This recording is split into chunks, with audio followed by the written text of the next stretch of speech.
Hello and welcome to Still Got Legs, a Doctor Who Rewatch podcast brought to you by Another Happy Studios. The Doctor is regenerating, but there's something familiar about this new face.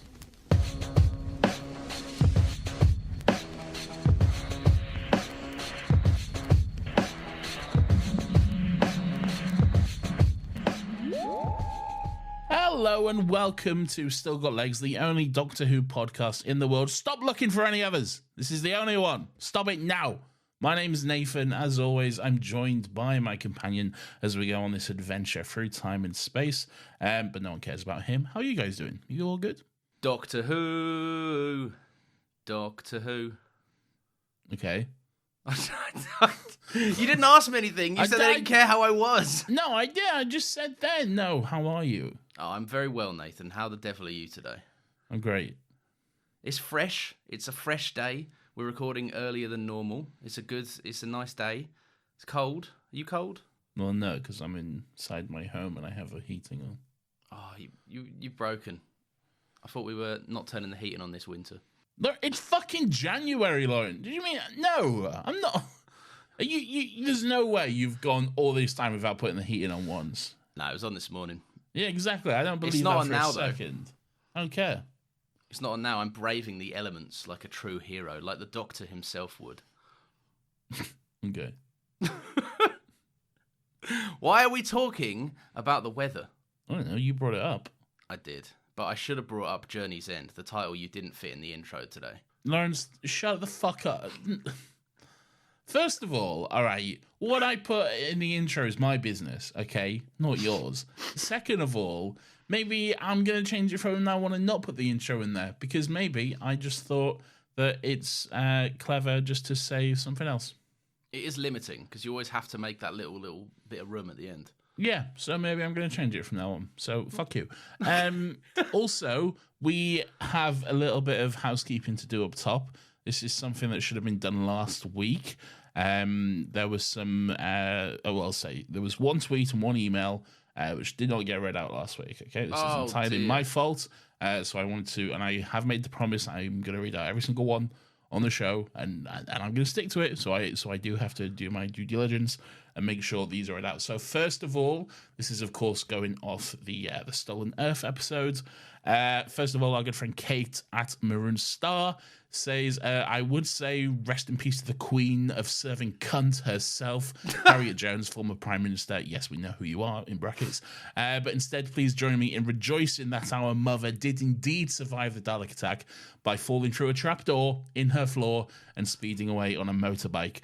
She is then, quote, tweeted us with a little drawing that I believe Russell has done of such events where you can see her falling through the trapdoor. Which he tweeted out during the tweet along, which brought him back to Doctor Who as well. So, bloody hell. So there we go. So that's a good fun so this time. was never just a stupid off the cuff thing he mentioned. It was like he did a drawing and gave a feasible excuse as to how she's still alive. So this is the exact tweet that Russell says. Harriet escaped. Her bike zoomed under the Dalek saucer and into their helicarrier of Miss Fitzpatrick's collections. A cabal of billionaires, and far away the trickster smiled as another piece in his long game fell into place. But that's a story for another time. Hashtag Subwave Network. What are the bets that we'll ever see that story play Almost out? Certainly never. Yeah. And you know, whether that's for the best or not, who knows? But that was almost definitely tweeted by Russell, like a few glasses down of wine, like just making up some silly. No, he was doing the tweet along. Yeah, but he was probably sat at home having a nice drink while he did it. Just no, he making takes up us some seriously. nonsense. Shut up. Anyway, and then we have an email which comes from Joshua Johnson, and he says, "Hi, my name is Joshua, and I have recently found your show. I have listened to it from Rose and will continue to listen for the next 5 years of my life until you reach Shooty. I recently got my girlfriend into Doctor Who, so I've been rewatching it myself. The Stolen Earth walked so Infinity War could run. A brilliant fun romp with Russellisms everywhere you look. The cliffhanger would have driven me crazy if I had watched it in 2008. Can confirm it did me.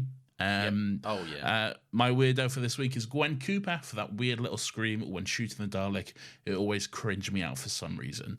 Keep up the good work, boys. You make me laugh daily.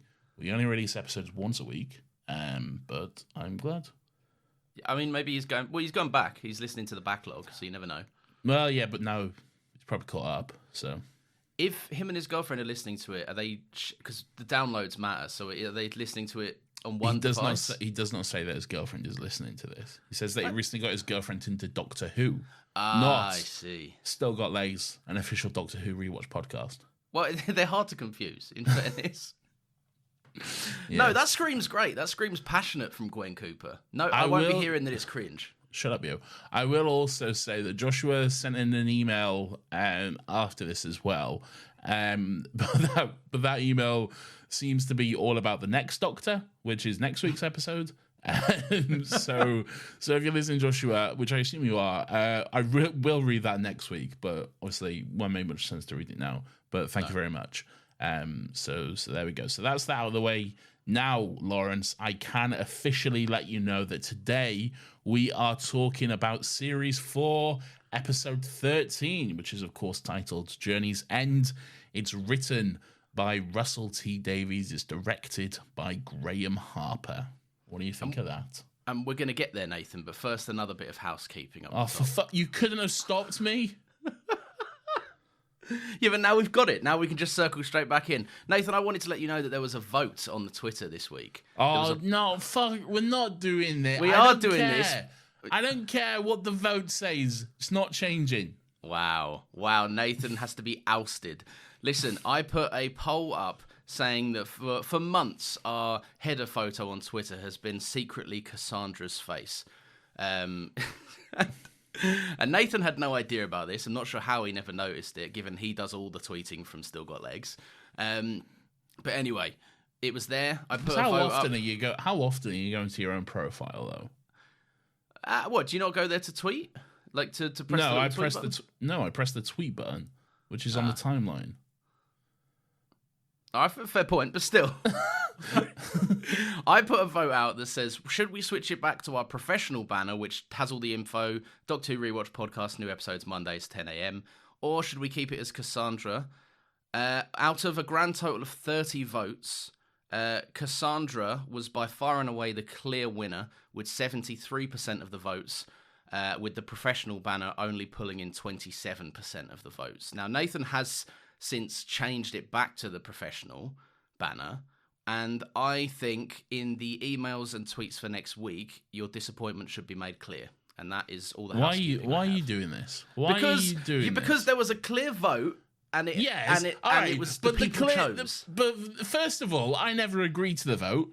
Second of all, the vote happened because you was just feeling like a dick one day and decided to be annoying and to annoy me.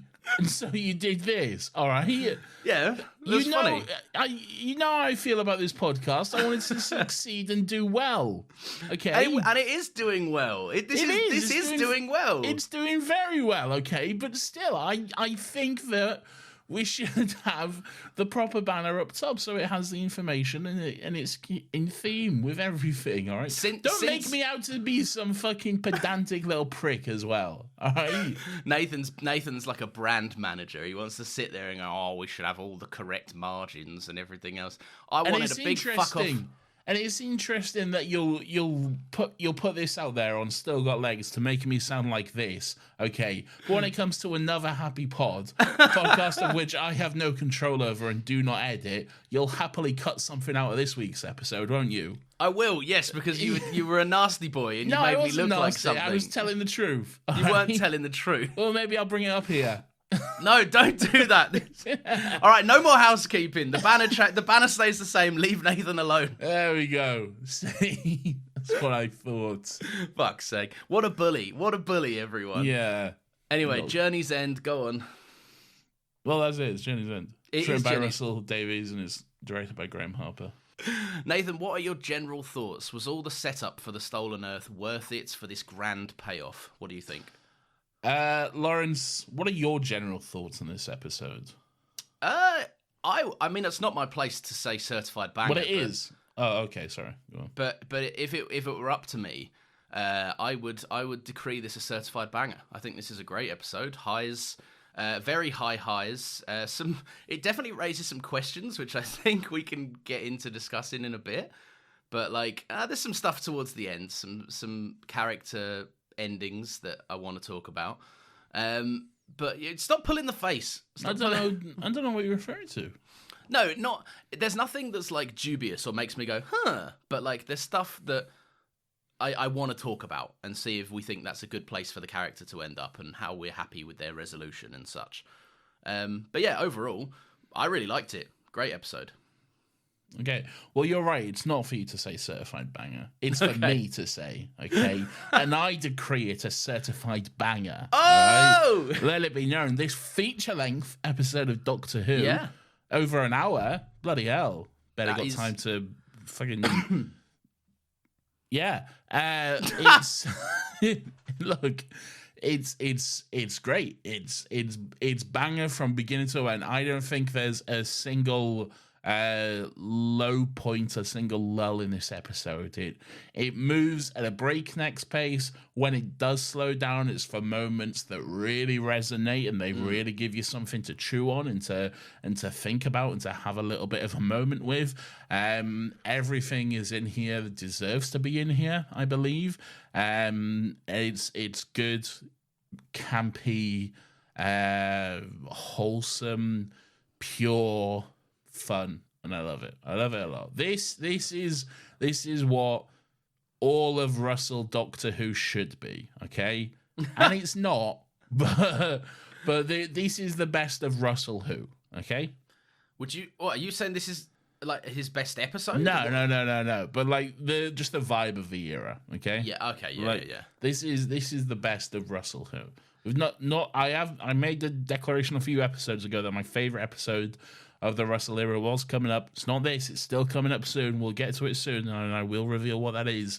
It's the next Doctor. It's not. It's fucking not the next Doctor. Okay? not to give my hand away. but this is. You know what? This might be my second favorite of the year because it's. Or maybe I said that about the other one. I don't know. It's good, man. It's good. And also, right, if you're gonna try and hold either of us to what we say is the best ever. A couple of weeks ago I said Silence in the Library or Forest of the Dead was the best ever episode of Doctor Who. And like my opinion has already changed since then. No, I will be holding you to that. I am keeping tag of all this on a spreadsheet. So. That's not fair. I mean, you have a spreadsheet, so I wouldn't put it past you to write a little extra column into it. I have everything. Do you know what? I was amazed that they were able to not only kind of, because you said that this is more of a finale to the Russell era than the actual finale to the Russell era. Mm-hmm. And I was amazed that they were managed to like kind of keep that energy and keep that celebration feeling in place, as well as introducing a brand new Doctor, which was pretty crazy. What do you make? What do you think about that? You're going to commit to this, are you? For about 30 seconds, yeah. Okay, yeah, because I mean, it's going to get old pretty quick when we immediately have to say literally the first thing that happens in this episode is that David Tennant does not regenerate. Do you remember your feelings watching this live? Were you disappointed, relieved? I don't know, to be honest. I can't remember. No. I imagine I would have been somewhat relieved. Yeah. Because I wouldn't. Well, we had a big discussion about it last week, but I wouldn't just want the Doctor to just suddenly be someone else, and then that's it. That's your lot, you know. Yeah. I'd probably been like, oh, thank fuck. All right, let's move on. Let's see what's going. But no. Just 10 showing us once again how vain he is. This should technically be the 11th Doctor, right? Well. No, it's already fucked up. No. Do we want to get into this kind of worms? It should technically be the 12th. Oh yeah. Because the 10th Doctor is technically the 11th Doctor. Yeah, that's very true. Yeah. Okay, yeah. But that's not even bringing in the other stuff as well. Is it the Wilderness era? Is that what they call it? No. All the stuff in between the classic and revival. Yeah, that's the Wilderness era. It's got nothing to do with this. Was there not other random Doctors in there other stories? There was John Hurt. But that's it. Yeah, I know him, but that's the one you were just talking about. Yeah. So who's the other ones? Who are you talking about now? Oh, yeah. Shh. Yeah, that's why I didn't want to say it here. Yeah, Well, we'll bleep that. Just bleep over that then. That's me being silly. Yeah. All right. Fine. Let's not keep up with this joke. No sting.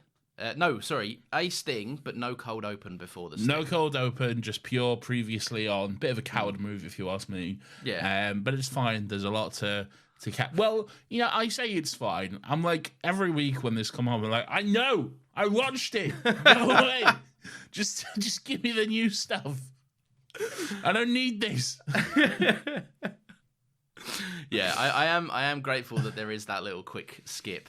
But look, so right, let's get into it. So the Doctor is regenerating. 10th Doctor he's full blown in his regeneration.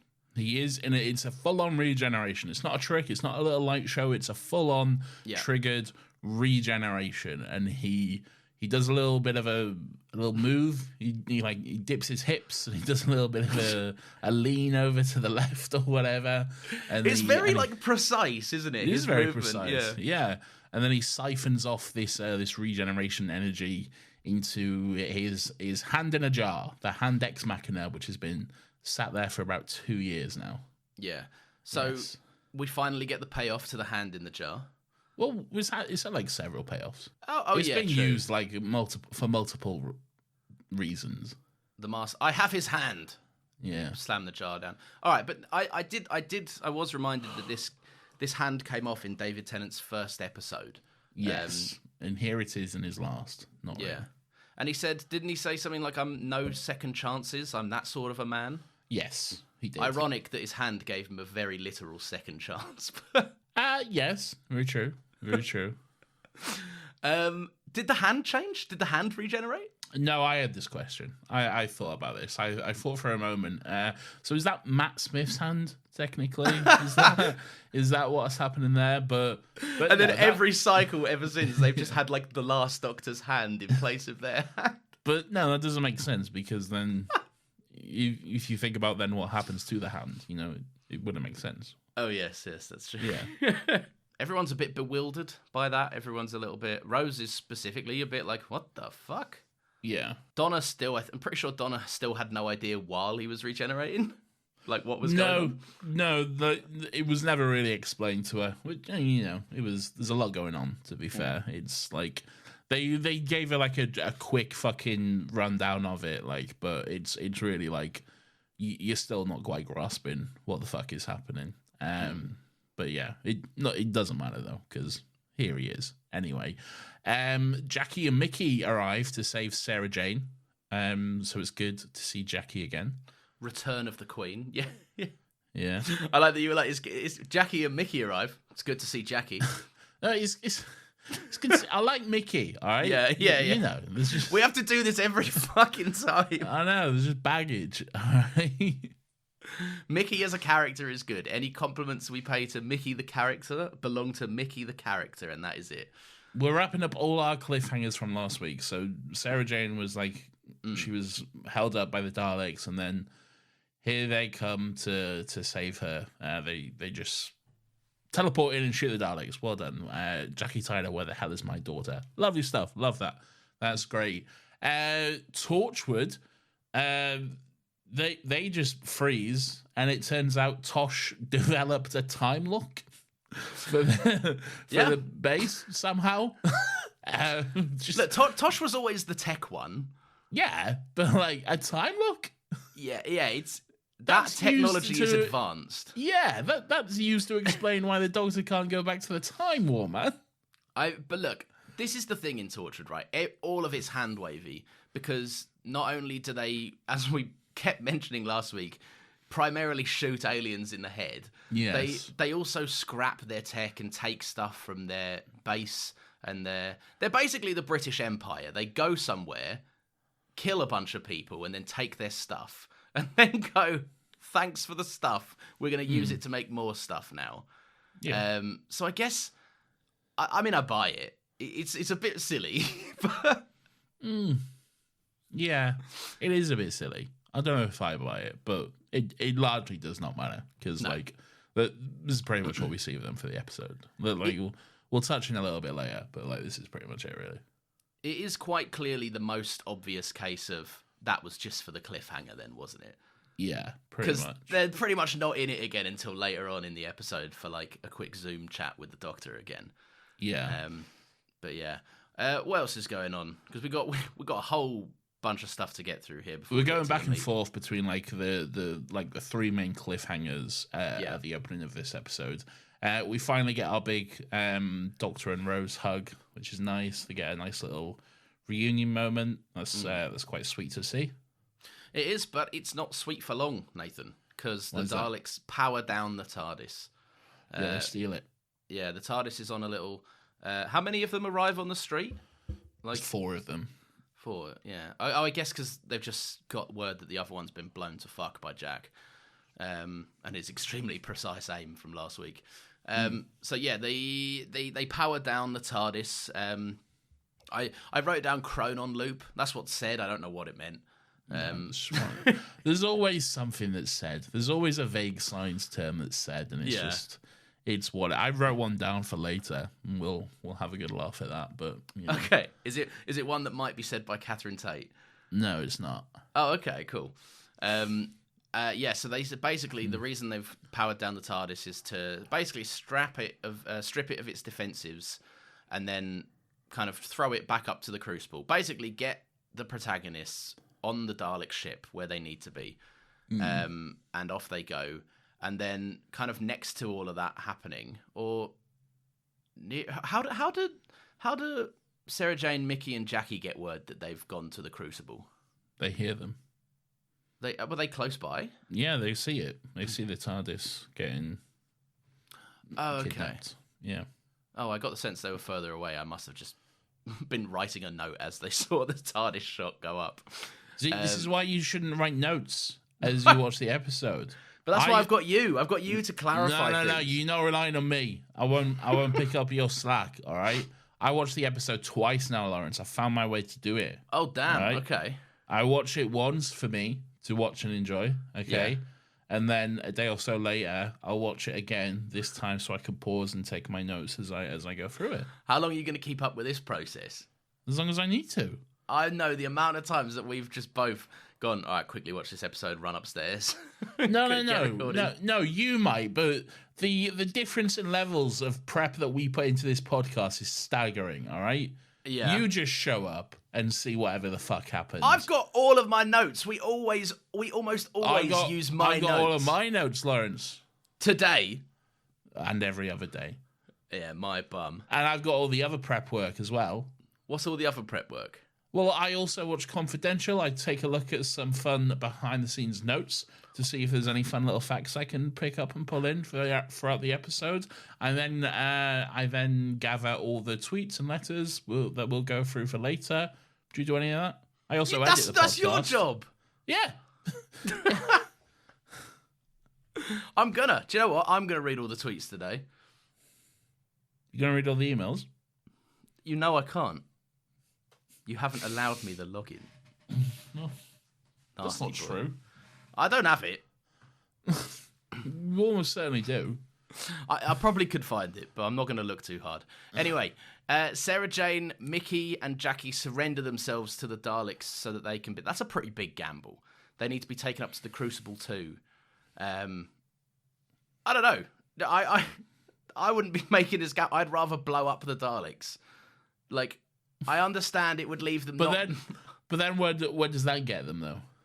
Yeah, I know. They're just on a street with 4 dead Daleks and no clear way to get up to the Doctor.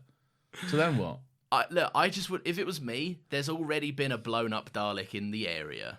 Yeah. I wouldn't be like, let's walk up unarmed. What happened with that one blown-up Dalek? There was one Dalek, it got blown up. What happened?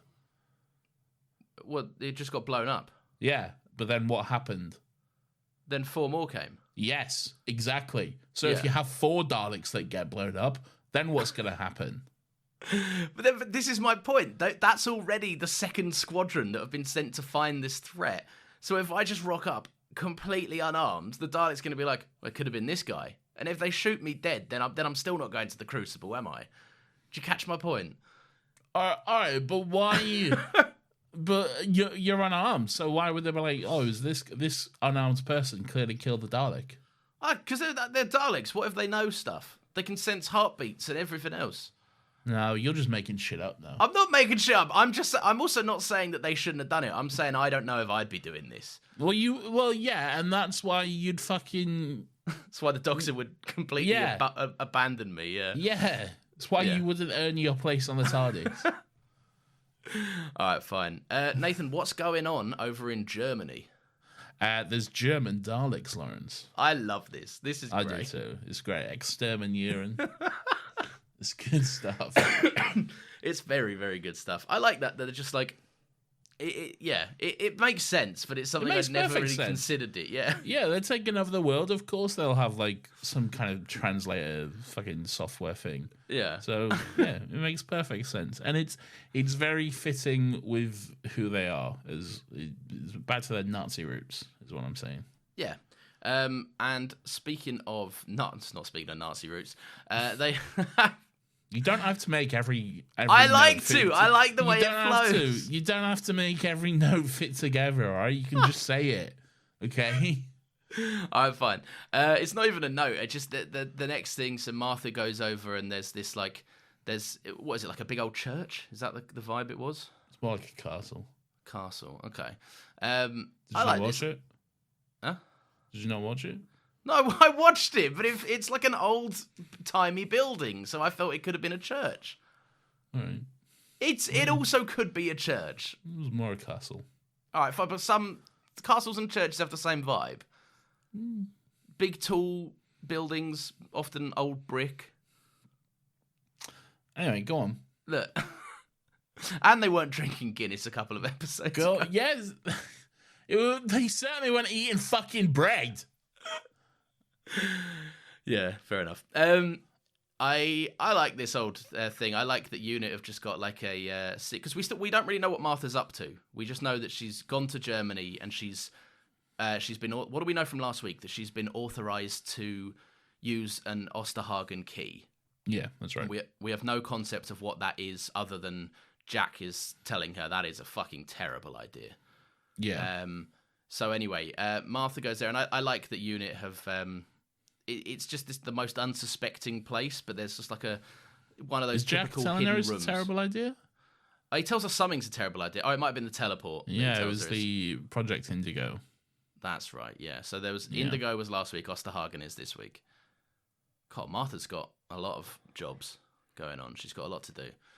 But yeah, I like this. I like a hidden room. I like a hidden little techie vibe hidden in a really old building. Just a good setting, good little concept. Yeah, it's fine, I guess. And all the guards. We don't really see that until a little bit later, though. Oh, that's true. Yeah.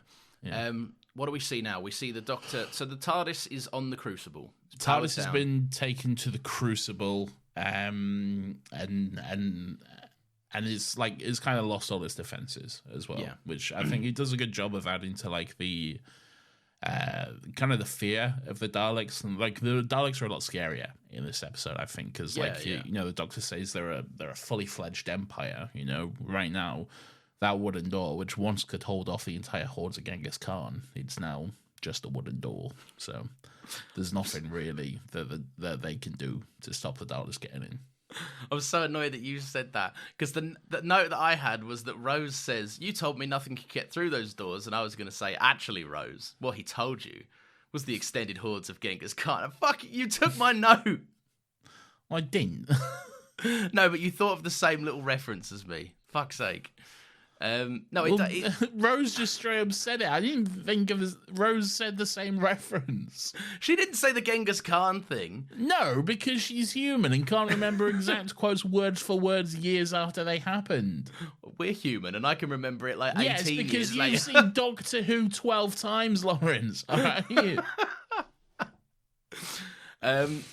You're right. I do like this. It does like not only are the Daleks feel more powerful, like you say, but it also, like, the TARDIS has never felt weaker. Like, there's no lights on, it's very dim. The Doctor even has a line of, you know, we have to go out, because if we don't, they'll get in. And that's just something that we've never even like, I'm pretty sure we've had enemies in the TARDIS, but it's never been to the point where they've just opened the door and come strutting in themselves. We've never really had enemies in the TARDIS apart from the Master. Oh, the Master. Well, the Master's just the person that opened the door, isn't he? Really, but like, what? Haven't we had? Didn't we have anything? The angels didn't really get into the TARDIS. It kind of they were never in the materialised. TARDIS. Yeah. Yeah. Oh yeah. Well, there we go then. Yeah, a scary, scary thought. So everyone kind of off they go outside of the TARDIS, but Donna gets a little bit distracted. She's hearing some heartbeat noises getting louder and louder. They all seem to accept their death pretty quickly, don't they? They're Yeah. all like, well, this is it. We're all going to die. Let's go then. The Doctor's a bit more morbid than he normally is. You know, this has been fun, hasn't it? We've all had a great time. You've been great. All of this. You were brilliant. You were brilliant. You were brilliant. Yeah. We were all brilliant. Let's go die. Yeah, it's just a bit down in the dumps. But I don't know if they think they're going to die immediately. But then they don't know about... It gives off that vibe. Yeah, but I don't. It seems a little bit morbid for Doctor Who. The Doctor's normally a bit more optimistic than this. But it is, to be fair, it is a fully fledged Dalek Empire with Davros. So, like... Yeah, true. Like, they don't have many tricks up their sleeve, really. Yeah. Well, they've got one smoking gun, which we'll get to. But yeah. Oh, we'll get to it, Nathan. Well, all right. I don't think they have any tricks up their sleeve though. So I'm confused. they've got one. It's Jack. Oh. I mean, it's the trick that works. It's not a trick though, is it? It is a bit of a trick. If I could do it, really. it would be a bit of a trick. No, not really, because at the end, what's he doing though? What's his ultimate goal at the end of the day? Get shot. Because he just is by pure happenstance that he stumbles upon the others. Well, no, he seeks them out. He's got his little life sign. Yeah, but he still doesn't know they're there at this point, does he? I'd rather he was on the loose. He's more use on the loose than he is tied up here. All right, whatever. Anyway, Donna hears a heartbeat. Yes, Donna. The door shuts on her. The door slams shut. And yeah, I think they think it's Dalek trickery, and this leads to possibly one of my favourite scenes of the whole episode. This kind of Donna stuck in the TARDIS and with the Supreme Dalek just kind of taunting the Doctor about it all, leading to basically Donna getting thrown down a trapdoor. Russell loves trapdoors. That much is clear from season 4 alone. And the Doctor presumes she dies and the TARDIS is destroyed, which is just, I mean, so sad, basically.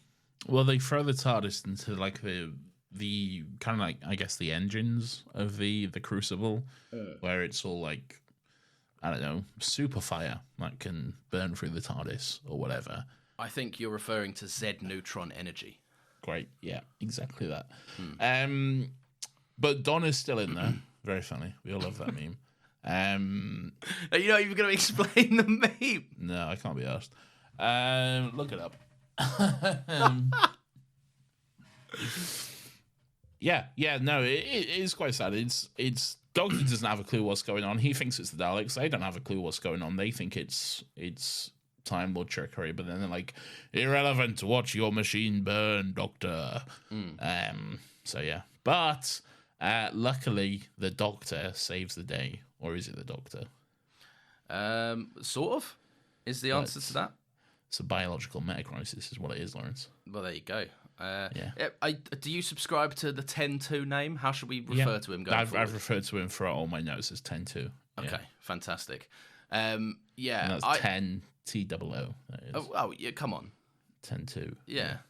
I love David Tennant's performance as the Doctor, watching what he thinks is like that. He obviously is so upset that Donna's seemingly apparently dead, but it's not just that. You feel the weight of the TARDIS, his like home and ship, and probably one of the last remnants of his home, like that. The weight of that all. David Tennant's performance there in that little moment with Rose like holding his hand. I like it when Rose comes and holds his hand. That's very nice. Yeah. That's a very sweet moment. But yeah, some really good stuff from David this week. Like, I mean, I know we say that a lot because he is just a fucking great actor. Yeah. But like he this week especially, like he's earning that paycheck, man. He is bringing home the fucking the bacon or whatever you say. He's doing a good job this week for sure. And yeah, just him watching the TARDIS burn and stuff. It's a silent performance, but it's good. It's very strong. And then as if we weren't fed enough already with a great David Tennant performance, then we get another great David Tennant performance. Yeah. With him being like having a little sass off with Donna when they're like oi oi oi oi at each other, and they're trying to out Cockney one another, which is good fun. I feel like this is like David Tennant is like, it's not often someone meets his level in a performance. Like David Tennant's often, and this comes with playing the part of the Doctor anyway. The Doctor is typically the most absurd and outlandish character in the room. So it's fun that Catherine Tate, who often matches David Tennant's like peak performance levels, is able to do a little bit more. Like she's able to kind of, I don't know. It's almost like a back and forth with them. This very like it definitely is, yeah. Yeah, it's very very fun. So what? Oh, watch it, Spaceman. Oh, watch it, Earth Girl. It's good stuff. Yeah. Right. So what actually happens for people that are watching the show as we go, are new to Doctor Who? I guess we need to explain this a little bit. The meta crisis in general, and like how this David Tennant comes to be. I don't know if anyone's doing that, but. Yeah, I know, but I'm clear all bases. Yeah, I know. But do we? All right, we'll do it quickly. Is it on us to explain the meta crisis? No, I guess the episode does a good enough job. It's all right. Fine. Yeah, fine. Donna touches the glowy hand. The glowy hand grows a new David Tennant who's naked. But there's also some stuff that's been leading to this, which we know will be revealed later throughout the episode. But yes, David Tennant's, because he didn't regenerate, because he siphoned off his excess regeneration energy, he used enough regeneration energy to heal himself, so he's all good and dandy, but then he siphoned off the rest into his hand, which has a bit of an excess, really.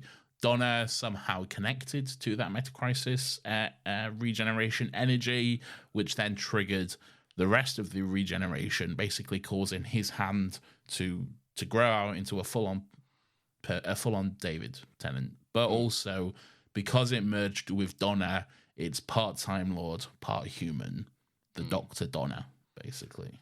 Which 10-2 finds out and is quite disgusted by. Yeah, when he realizes he has one heart and he's essentially human, he's like, what isn't that wizard? Which is great. It's a great line. He's very upset. Yeah, he's not happy about it. Donna's got an incredible line.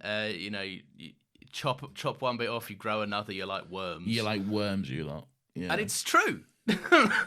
Well, it's not. This is a very specific scenario. But yeah. But in this scenario, it is exactly like worms. In this scenario, it's true, but that's not always the case. He's naked, which is very fun. He is naked, but he very quickly, a man of taste, he is, Lawrence, because he very quickly changes into a beautiful blue suit.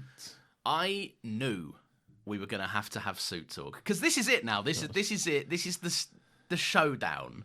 Yes. I think this is the only episode. We got brown versus blue. In one episode, and I would say one Doctor is looking damn good. Yeah, and one isn't. Because he's not wearing a beautiful blue suit. And what I will say is that one Doctor is a war criminal and the other one isn't. Has nothing to do with how they're dressed. So say whatever you want about their actions, say whatever you want about their motivations, say whatever you want about their endings, okay? Has nothing to do with how they're dressed. I take your point. I just think it is interesting that this is...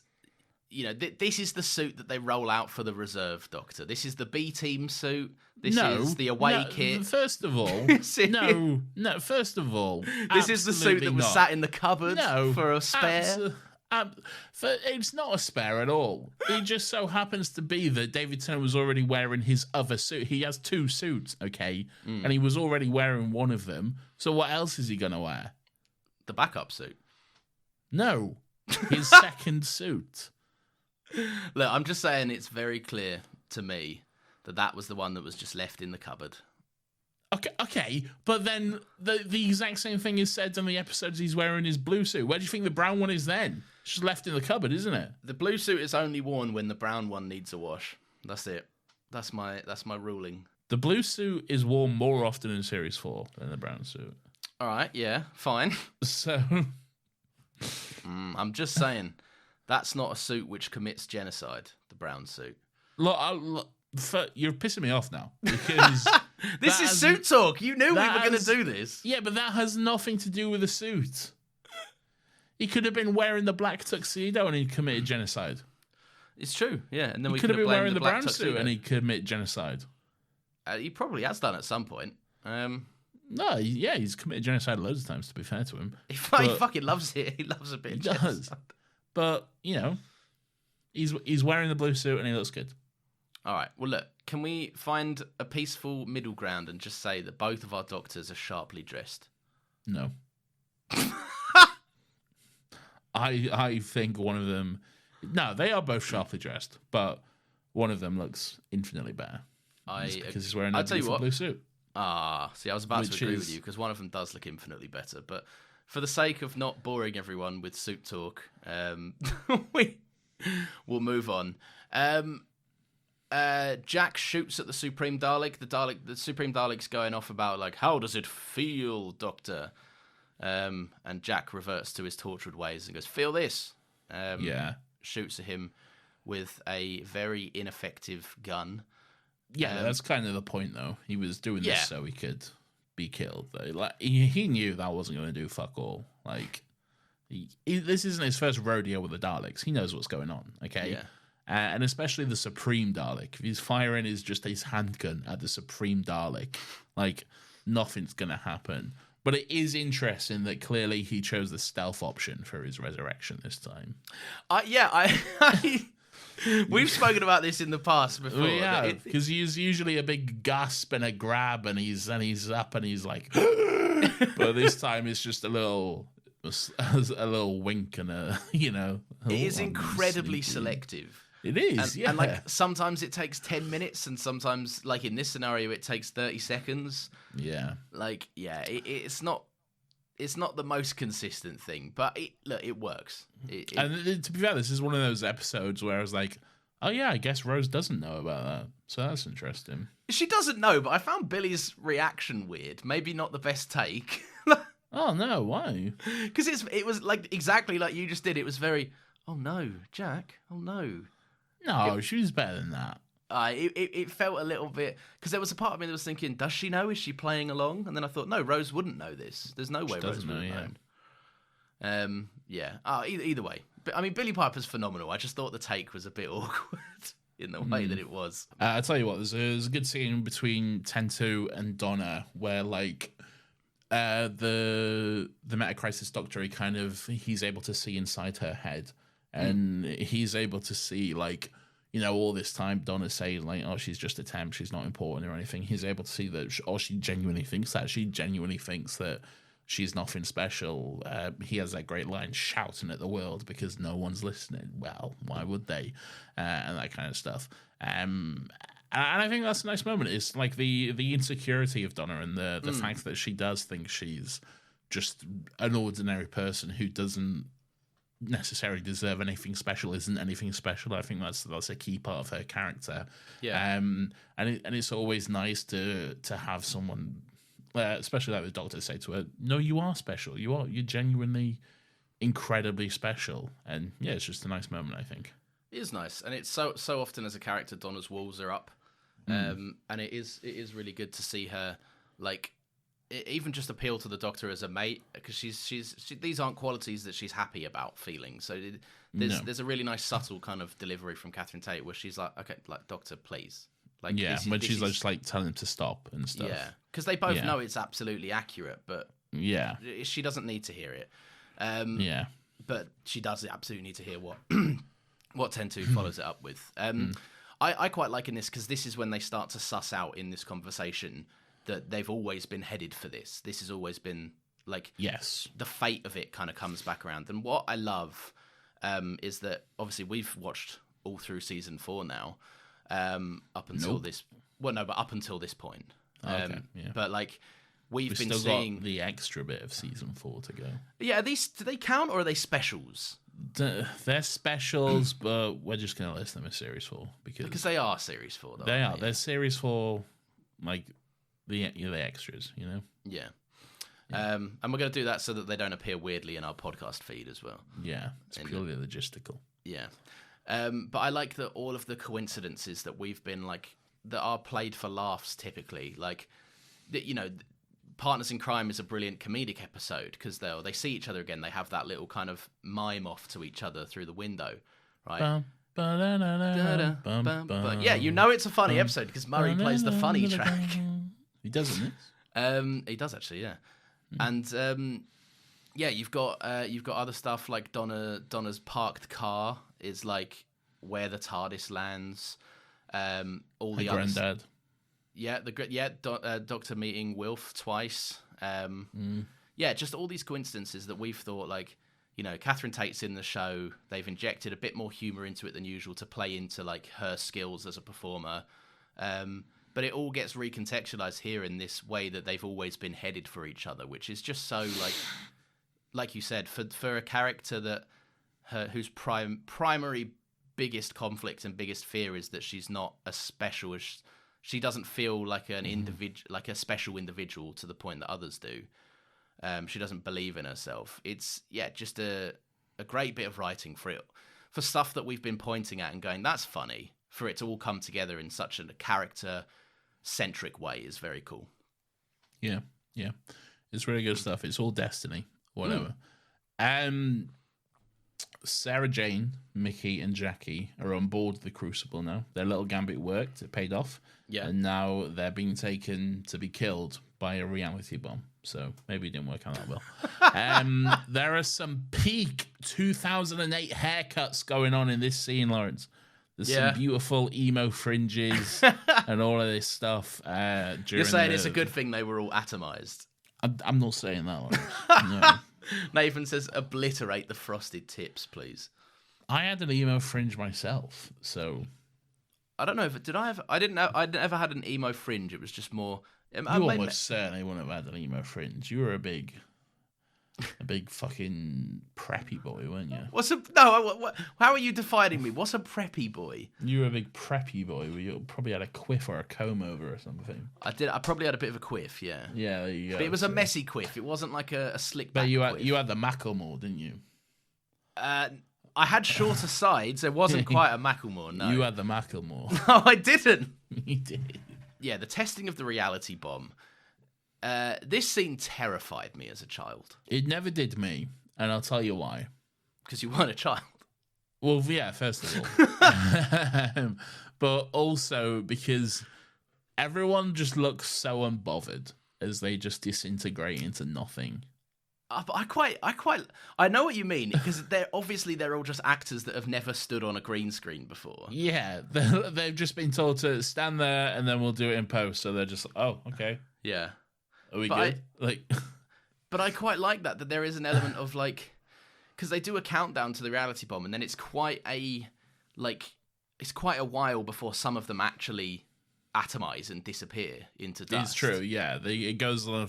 They do like a 10-second or a 10 rails countdown or whatever. Yes, and then they're like 20 seconds later, then it actually starts to take effect or whatever.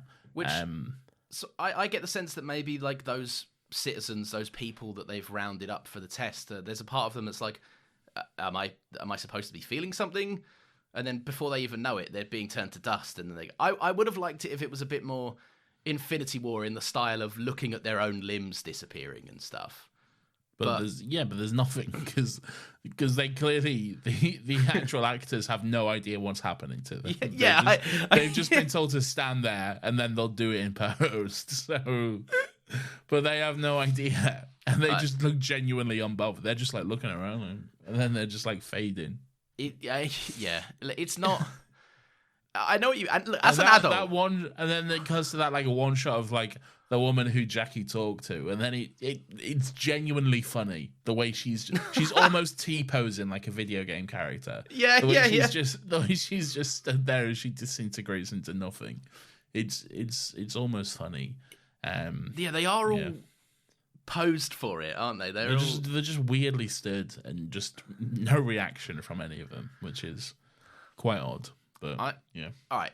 I get what you're saying, but as a child, there's an element of it where like it's a 10-second countdown or 10 rail countdown to a death you can't even comprehend. Like the humans have no idea what's even gonna happen. Yeah. Are they gonna blow up? Are they gonna atomize? Are they gonna feel something? Like how is it gonna look or work? And I that like just something existing, and then the very next second there not even being a trace of the existence. That's a scary thought, I think. And obviously the fear of the scene is more so in that our Queen Jackie is amongst them. She is, up until the last minute. Yeah. It's kind of deep. I feel like she could have grabbed a few of them. But then what? I know, but like give them a fighting chance. At least some of them. No, let them die. I would have... Yeah, I don't know. I feel like I would have grabbed... Because we've seen that these can carry people as long as you're all connected. Yeah. So I'd have been like, everyone grab each other's hands a second. It is kind of funny that Jackie is like she says to that woman, "I'm so sorry," and then just like disappears out of there, and then it just cuts to her immediately smiling and hugging Mickey, and like, look at us, we survived, yeah. Don't worry about the people that are turned to dust next door. Yeah. But look, I liked it, and I like the and we touch on this a little bit later on in the episode as well. But there's I really quite like that Jackie and Mickey have such a friendship now. Like, it's obviously very clear that Rose and Mickey are a thing of the past, a long gone thing of the past. They do not have a single line of dialogue to one another in this entire episode. She doesn't even acknowledge him. No, which is fucking crazy. Fair, he doesn't acknowledge. Neither of them acknowledge. Well, to be fair, he does mention her at one point. But other than that, they don't really acknowledge each other. Like, there's one moment where like, you know, like when they come on the screen and like they've got the dwarf star thing, and then they're like, "Oh, we're gonna blow you up" or whatever. Yeah. Rose is like, "That's my mum." Not saying anything about me. It's the doctor who goes, "And Mickey." But Rose doesn't say anything. They don't share a single line of dialogue. So I don't know what the fuck happened in Pete's world, but I don't know. Something went down. Maybe they rekindled their romance and it didn't work out again. Well, they did seem to be together at the end of series 2. Didn't they? I don't know. Did they? I thought they were very much broken up with because of. But it seemed like he was living in the mansion with them, wasn't he? I think that's just more in the sense that they had a big fuck off mansion, and he even says that Mickey brought his gran to live in the mansion or a mansion. Well, his gran lived in a mansion, yeah. So I think it was mainly just a. I mean, these people in this parallel world they don't even exist. They don't have like, like I don't know. Yeah, no, I know, but they seemed like close. I agree, but I think that's a nature of circumstance rather than actual relationship. No, I think they were together. Okay, well, regardless, they're definitely not now. Yeah, either way, it could not be more clear in this episode. Yeah, that they are 100% not an item. And if they are still somehow an item, Mickey, they're not. There's Come no on, way. bro. There's no logical way they are whatsoever. But yes. What we got next? My next note says, I love Davros's big Hitler-esque speech, just because he's so maniacal and evil with it. I think this is the one where it's like, the dust will become atoms and the atoms, and then he's talking about everything disintegrating, and this is his victory and all that sort of stuff. It's good. Julian Beach is really good. It's Davros, man. He really fucking brings that real, just like maniacal dictator nature to the role of it. He's so good. Even covered in like a fucking, the prosthetics and the makeup and everything, you still get an amazing performance out of him. I think that's like Davros, even though it's funny that the Daleks like treat Davros as like the Doctor even calls him a pet. Like Davros is so many stations below where you'd think the creator of the Daleks would be. Yeah. But the presence of the character in itself just brings this level of like there are three reasons I think the Daleks are so much scarier in this time around. And one is the Supreme Dalek because he looks cool and he's menacing. He's cool. He's got 3 earpieces. Yeah, and he's got a little deeper voice as well. So that's a scary thing. And he's red. He's more of a which like means crimson. danger. Yeah, it does. I went, that's danger. It's a danger, Dalek. Yeah. The second one is Dalek Khan because he's just a fucking little freak, like a little weird squid. Yeah, a little insane freak just giggling to himself in the corner. Yeah, and wiggling as well, just having a little wiggle. And the third one is obviously Davros. Just that he's got a way. What did you say the actor's name was?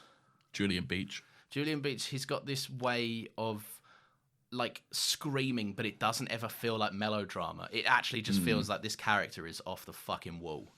Yeah. And yeah, just brilliant. And like he's saying, like, this is my ultimate victory.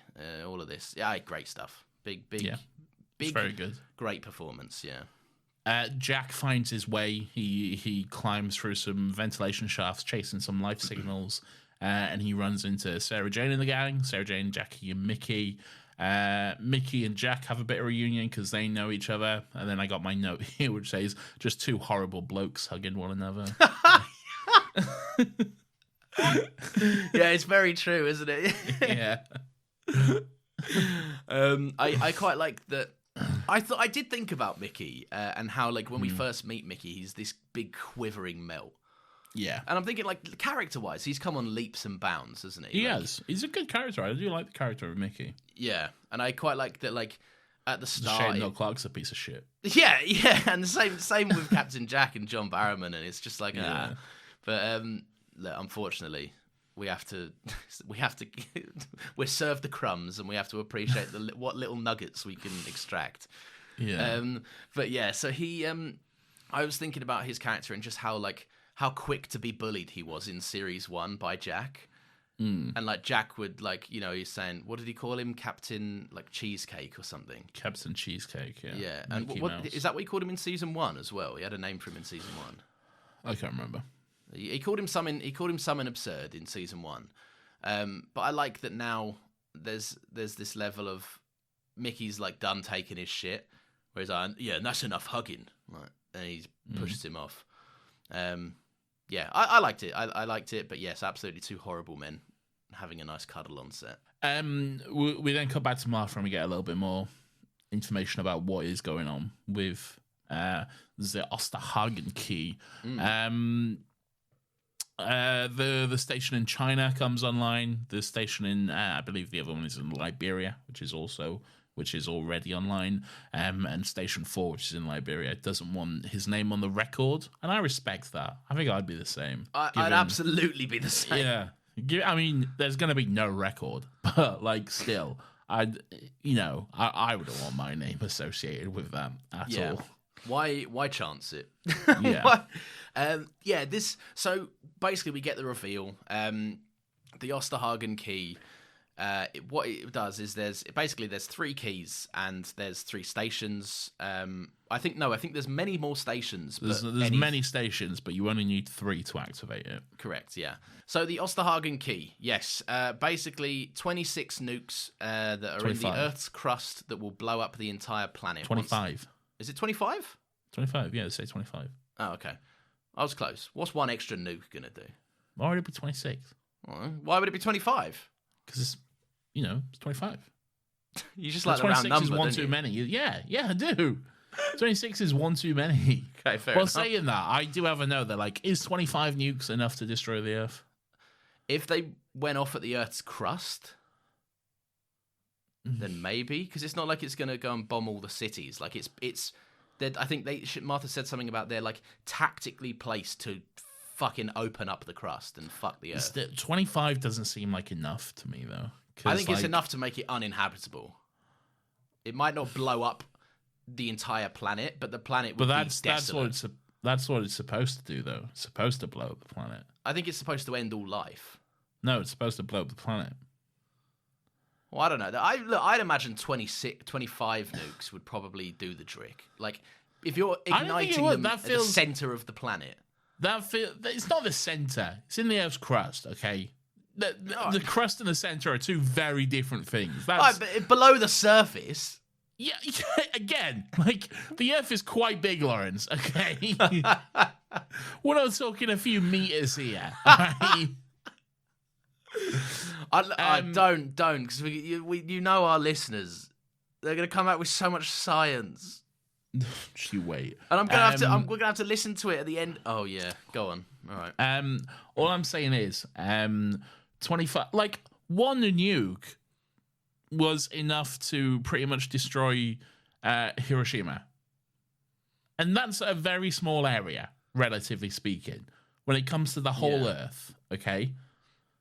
When it comes to the whole Earth, one was enough to take out I'm just saying, the effect radius, the radius, as I understand it, of a nuke, if you times that by 25, that's not enough to destroy the whole Earth. But was Hiroshima, was that a nuclear weapon? Was it yes, it was a nuclear. That's the whole point. Did you not watch Oppenheimer? I'm confused by the titles of the bombs because they've all got different names. I thought, did they not do different stuff to a degree? No. Like whenever I've pictured a nuke, I picture the big things that fly off, not a bomb that's dropped. Well, but it's the same. That's just how it's fucking delivered. Okay. I don't know. Fucking look. I'm just curious. That's a nuke. That was the whole point of. You love Oppenheimer. I love Oppenheimer, but like, the whole point of it was they were building a fucking nuclear weapon. Yes, but like, it's not like a nuclear thing. It's not the way it is. It's a nuclear weapon. It very much is. It's just not the same way I've pictured nukes. Like nukes. They've all got different names, haven't they? They're all called different things. What do you mean they've got different names? They've all got different names. You're talking about like a hydrogen bomb and like an atom bomb. Yeah. And a hydrogen bomb is more effective than an atom bomb, which is what came first. But still, we're talking, like not enough to make an effective difference in this in the scale of the Earth. Okay, so I'm splitting hairs, basically. You're splitting hairs, basically. Okay, all right. I thought there was more of a difference between them. No, they're all nuclear weapons, okay? Okay, all right, fine. And to be fair, Martha doesn't specify what kind of nuclear warheads they are. No. You'd imagine probably the most effective kind, though, but still. Yeah, UNIT have got the P. They've got the money. This is an insane idea to implement. This is a ridiculous idea. The doctor's like, what the fuck is this? And why would you want to do that? Why? Yeah. Who made this? Some bloke called Osterhagen, I suppose, Send that guy to prison. Yeah, he probably is, yeah. Yeah, he should be. But I want a in Doctor Who universe movie about Osterhagen. That's what I want. An Oppenheimer-style movie about Osterhagen. Osterhagenheimer. No, just Osterhagen, you dickhead. Why would it need to be called Osterhagenheimer? In universe, what movie about a character would you pair with it? So, like, what's the Barbie to the Osterhagen movie? It would be. It's got to have Clive's girlfriend from series 3 as the lead. Why does it have to have Clive's She's very shopping and pink and like stereotypical girly, isn't she? Oh, you're talking about Martha's dad, Clive. No, okay. Oh, no. I said series 3. Yeah, I know, but I didn't hear that. No, it doesn't have to be. Why would it be about this person who's not famous in any way? I don't know. Who would it be then? I don't know. Listeners, I want the answers. All right, add that on to next week. Stop demanding stuff of the listeners. They love it. They love getting involved. No, some of them are even bringing their own weirdos to the group. I don't know. Yes, but I don't know.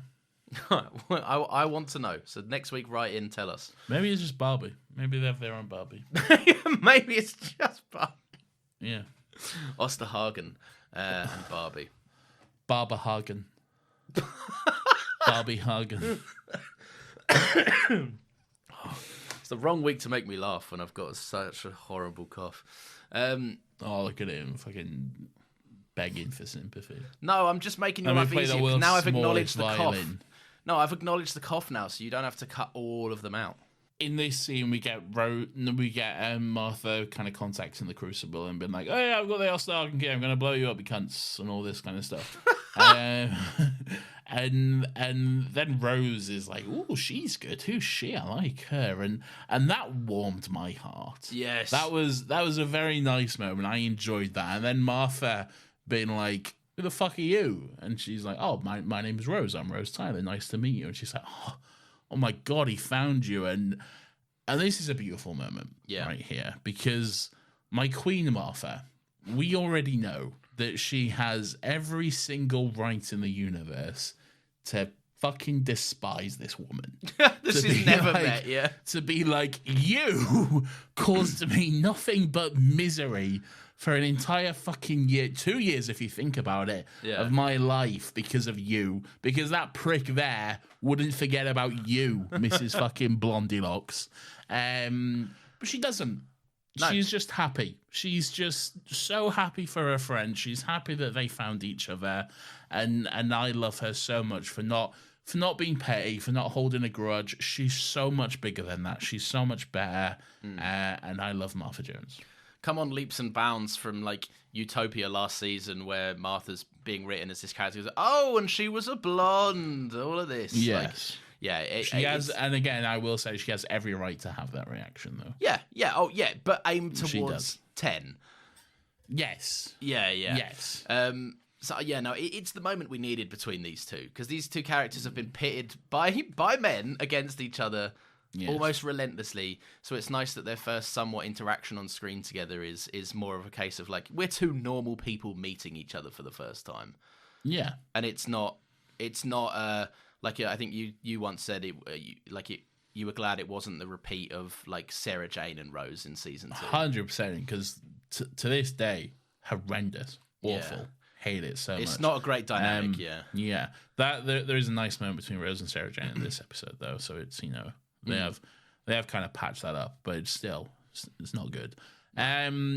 We then at this moment we have Martha saying like, "What's up, cunts? I'm gonna blow you up." And then we got Sarah Jane chiming in. I didn't know you had the script with you. Yeah, I do. I got it verbatim here. Yeah. And then she's also like, "What's good, cunts? Look, I'm gonna blow you up as well because I got this necklace wired up to a vortex manipulator, which I guess is gonna blow you up. So, but don't worry about it too much."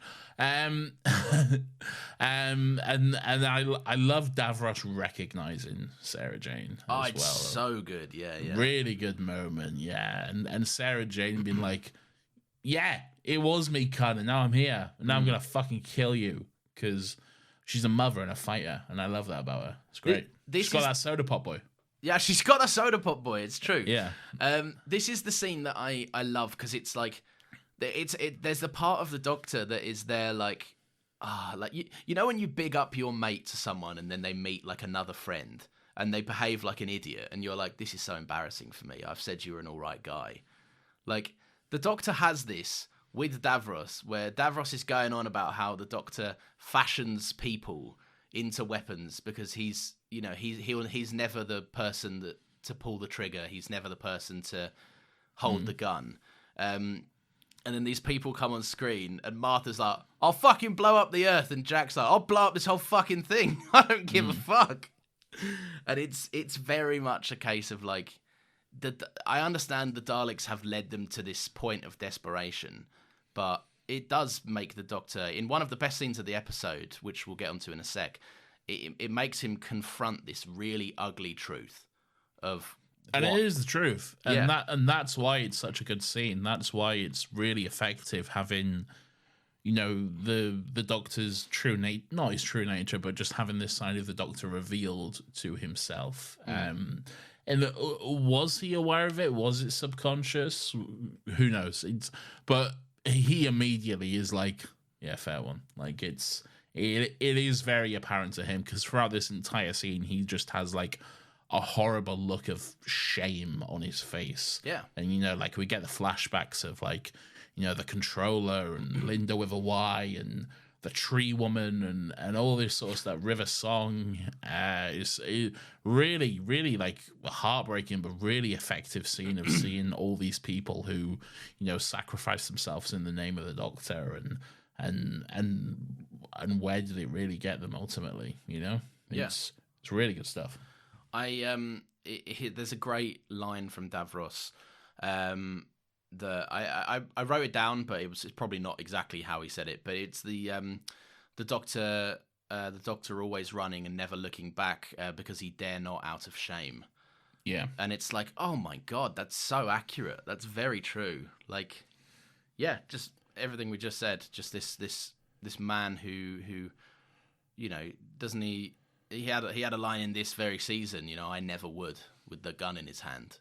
Yeah, but but would happily allow everyone else to.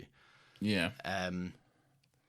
Just a bit of hypocrisy called out by this idea that, like, the Doctor kind of looks down at the Daleks because of their kind of flagrant use of death to achieve goals.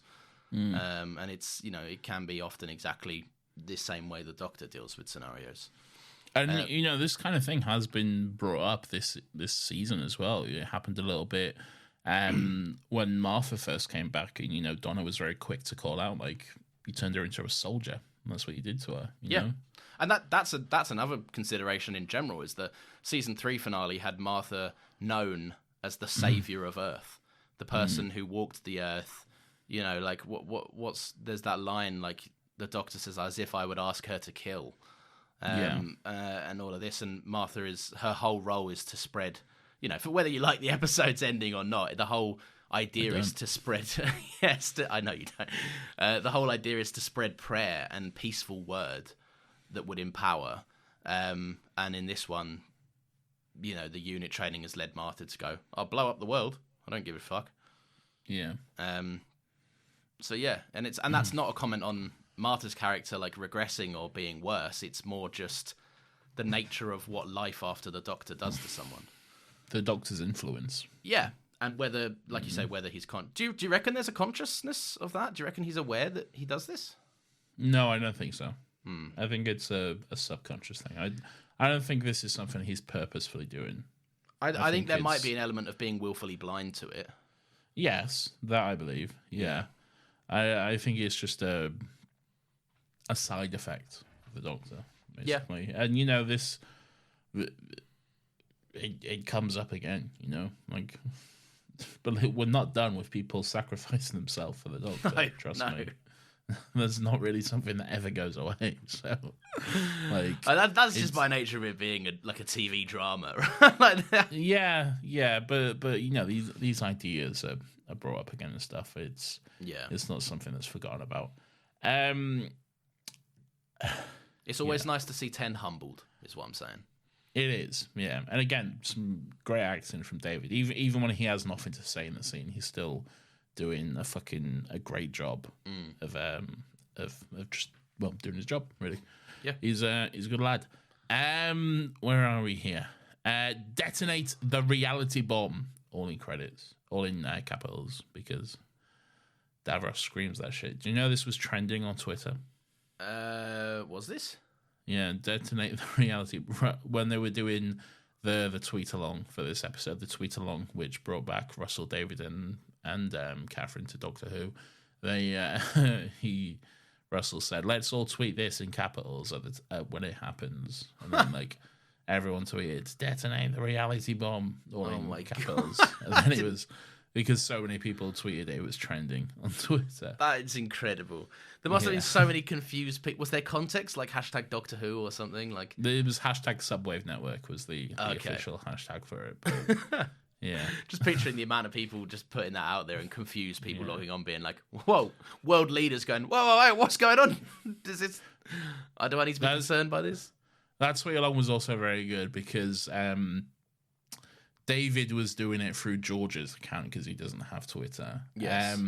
But in the end, it just resulted in her just posting updates on his behalf because he he kind of just got sick of social media. He doesn't really know how it works. And she was just posting updates like, "Oh, he's just folding the laundry now and stuff." And he's just folding the washing whilst watching Doctor Who. But then also she just posted some really sweet photos of him just like watching it with just like the biggest smile on his face. Oh, bless. While he's watching, and it was all very cute stuff. I am in love with how much of just a normal man David Tennant is in his off days. Yeah. Like he's doing all this massive, performances as the Doctor and really, bringing home the awards, being a great actor. And then just there's videos of him just strutting about Morrison's and being like, the staff were very friendly in Morrison's. It's very fun. It is. So hang on, before the reality bomb goes off, does 10-2 and Donna land before this? No. So when do they land? Or is that next? It's after this. Yeah. Okay. It's immediately after. Oh, okay, cool. 10-2 kind of shits the bed immediately. I like this. This is very funny. Well, it's like a big heroic moment of like the TARDIS lands and everyone's like, "What the fuck?" And another Doctor steps out. Oh, he's wearing a beautiful blue suit. He looks good. I tell you that, but I don't know what's going on. And then he's like got this weird sci-fi gun, and he's running towards Davros, and then he just like zap. You're done. Yeah, Davros uses his like Sith lightning powers or whatever he has. What I like about that. And we speak about this, the lift shot gets reused quite a lot. There's often regeneration sound effects can be used for certain moments in Doctor Who. They reuse a lot of sound effects and stuff. And did you recognise the sound that 10-2's weird sci-fi gun makes? When he specifically when he's in the TARDIS and he's got his foot up on the console and he goes, "Ready!" No. It is the sound of none other than the laser screwdriver. Really? What sound is the laser screwdriver? Well, like it's laser sound? Yeah, because you know the sound where it goes shing, pew. Oh yeah, I think I know that one. It's the pew bit of that sound. Yeah. Oh, all right. Yeah. So I know that because I had the toy of the laser screwdriver. So fuck it, we get it. You were rich, all right? No, this annoyed me. Right, someone tagged like the podcast in this. I saw that. It was Sarah Jane's lipstick. Yeah, but then they said like, and as if you didn't grow up rich or something. It wasn't £239 when I bought it in 2008. Yeah, I bet it was. No, it was like a tenner. Mummy, buy me this one. For fuck's sake. Lawrence, why do you need the lipstick? That's what my mum probably would have said. Probably. Yeah. Anyway, yeah. So he his laser screwdriver. I think I know it's likely just the sound department reusing a sound effect for a gun that would probably have emitted a laser if it ever got the opportunity. But there is a nice element of the last time the Doctor was wielding something that made this sound effect. It was when he was at his angriest, his most desperate to take down the Master, and the only thing he was able to do was hold and point a weapon at the Master. I appreciate you trying to find a connective theme for a reused sound effect, but I don't think that's the case. I think there's something there. There's a reason they went into like the weapons folder, I guess, to bring out this sound effect. I don't think so. I think they're just reusing a sound effect, okay? You're probably right, but I'm trying. I'm almost certainly right. You appreciate the work I tried to do. It's fine. Yes, so 10-2 shits the bed, he gets zapped. Yeah. Donna also shits the bed, but to be fair to Donna, she didn't have a clue what she's doing. So like, I love it. I've got it. I don't know what to do. Yeah. And then she just gets like shocked, but trick. That's what we needed. Yes. And then the Dr. Donna comes to fruition. Really, Dr. Donna is fully revealed. Donna's smart now, and she can fuck with the Daleks, which is good fun. I love this reveal because up until the episode has been doing this literally since pretty much the first time all the characters get to the Crucible, right? And every single time someone walks into that room, Davros goes, "Activate holding cell. Activate this holding cell." 10-2 gets shocked. Activate holding cell. Underestimates Donna.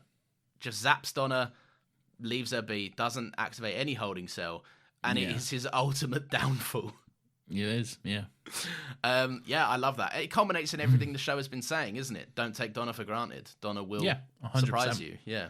Yeah, and she does. She takes full control of the situation. It's a great scene, just having her like just fuck with the Daleks and seeing them spin around and scream like "Help me!" as they spin around uncontrollably and stuff. It's good fun, and everyone's like their bumper everyone's, cars. It is, yeah, and everyone's like pushing the Daleks out the way and stuff. It's good fun. It's a bit of fun. And this is the actual reunion. Now they've all got a bit of time where they're not trying to blow up the world to be like, nice to see you again. Yeah, everyone's having a little moment. We get some exposition about human biological metacrisis and thank you Davros and all of this sort of stuff, which is all just vague science mumbo jumbo. You know, it's all just words and stuff. But Donna, Catherine Tate, yes, is fucking incredible in this scene. Yes, she has been studying David Tennant's mannerisms. She has got a little notebook. She's been writing them down. It's all these little, like the line delivery, like "Thank you, Davros," like all these little tiny bits. She does the well. She does the head tilt. She's done. She does the ha, and and she's good at it as well. It doesn't come off as like someone cringe and pretending to do an impression of the Doctor. Like it's like you. Why? Why would you? That's nasty. You often do cringe impressions. I don't do cringe. The episode last week started with you doing cringe impressions. You always do a cringe impression of the Doctor. Like when? What was the last time I did this? What does the Doctor say after when he's talking about the time he kissed Martha? Oh yeah, fair enough. That exactly was a genetic transfer. You can't help yourself. I can't help myself. And Jack can't help himself either, Nathan. He's horny for 3 doctors. I chose to ignore Jack, and I wrote 3 doctors at River's Dream. Because... Yes, that's fair. Probably would be. So, fuck Jack. Yeah, but Jack is still horny. Jack is very horny, yeah. So, everyone's throwing around the Daleks. Donna is just busy being the Doctor. I like that the... I kind of wanted a moment where the 2 doctors look at each other and are a bit like, huh? But Ten doesn't ever really seem shocked by the meth crisis. Like, at no point is he like, this is weird, what's going on here? He's just like even when he shows up, everyone's like, what the fuck's this? And then the fucking 10-2 says human biological metacrisis, and he just goes, never mind that, now we've got to figure out what the fucking how to stop the reality bomb or whatever. Like, I get it, there's bigger fish to fry. There is, but he's just like, just seemingly not fazed by this at all. Yeah. Maybe because he knows what it means for Donna. Yeah, he probably susses it out there and then. Yeah. And he's like, like, this isn't good. But yeah, anyway. It's revealed that Dalek Khan has paved the way for the Dr. Donna. Dalek Khan has been pulling the strings, manipulating time, and he's the reason we're here. Would you make of this Dalek Khan betrayal redemption arc? I wouldn't call it a redemption arc. Yeah, he's still an absolute lunatic. Yeah, I don't think Dalek Khan is now the good guy, the hero of the piece at all. I think it's just Dalek Khan has gone completely insane and is like, well, fuck the Daleks and fuck everyone. Actually, fuck. He's gone full god complex, hasn't he? Yes, 100%. And he wants to bring about the destruction of the Daleks, and he sees a way to do that. I love the way you said that. Just fuck the Daleks, fuck everyone. Actually, while we're here. Yeah, exactly. I think it is. It is just that, isn't it? It's just he saw a way to have complete and utter control of the universe and its fate, and was like, there's a line about him, like, I saw the Daleks and what they've done and what they've inflicted upon the universe, and I like decreed it no more or something. But like, I don't know. I don't think he gives a fuck what the Daleks have done. He's been sat there. He's just an insane fucking little squid. Yeah, right? Yeah. Just don't worry about him too much. All right. He's insane. He's giggling away, and he's always talking about prophecies or whatever. But just don't pay him that much attention, I reckon. Did we praise last week? Did we praise Nick Briggs for his Khan performance? Yeah. Okay, cool. Yeah, because it's very good. Yeah, it's so good. I flew into the heart. So they send all the planets back home. Paravilia, lost me in a poosh. Off you go, Clom. All very good stuff. But something happened. I can't remember what, but something happens which stops them. There's only one planet left. Very funny when they're like, oh, there's only one planet. Oh, guess which one? Because of course it's Earth, man. I like that. That's the show's way of being like, hey, a little extra bit of drama for you there, guys. Of course it'd be. It's Tennant's little giggle. It's like, oh god, guess which one? The finale of this episode would be nowhere near as heartwarming and dramatic if it was Clom that they was dragging back to its place. You just see a load of Absorbalofts just fucking just shaking about on the planet as he gets dragged through space. You know? Yeah, they're all looking out there with their twitching curtains, going, "What's going on out there?" Yeah, exactly.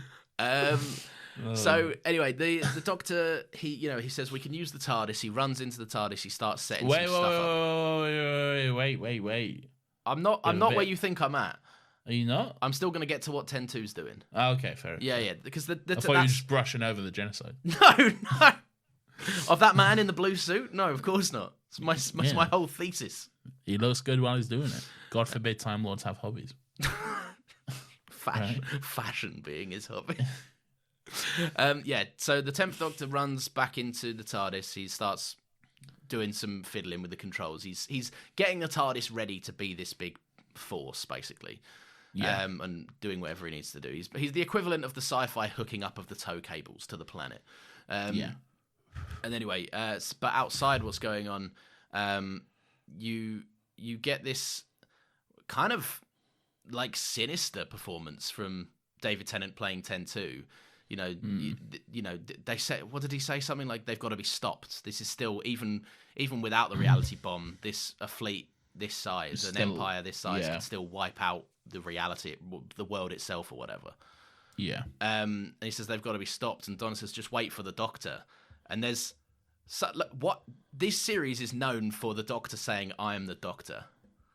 Right? It's like I know it's like it'd be silly to call it a catchphrase, but every Doctor has a kind of a moment where they go, "I'm the Doctor," and they get their moment. And this is usually the first in the time. First episode.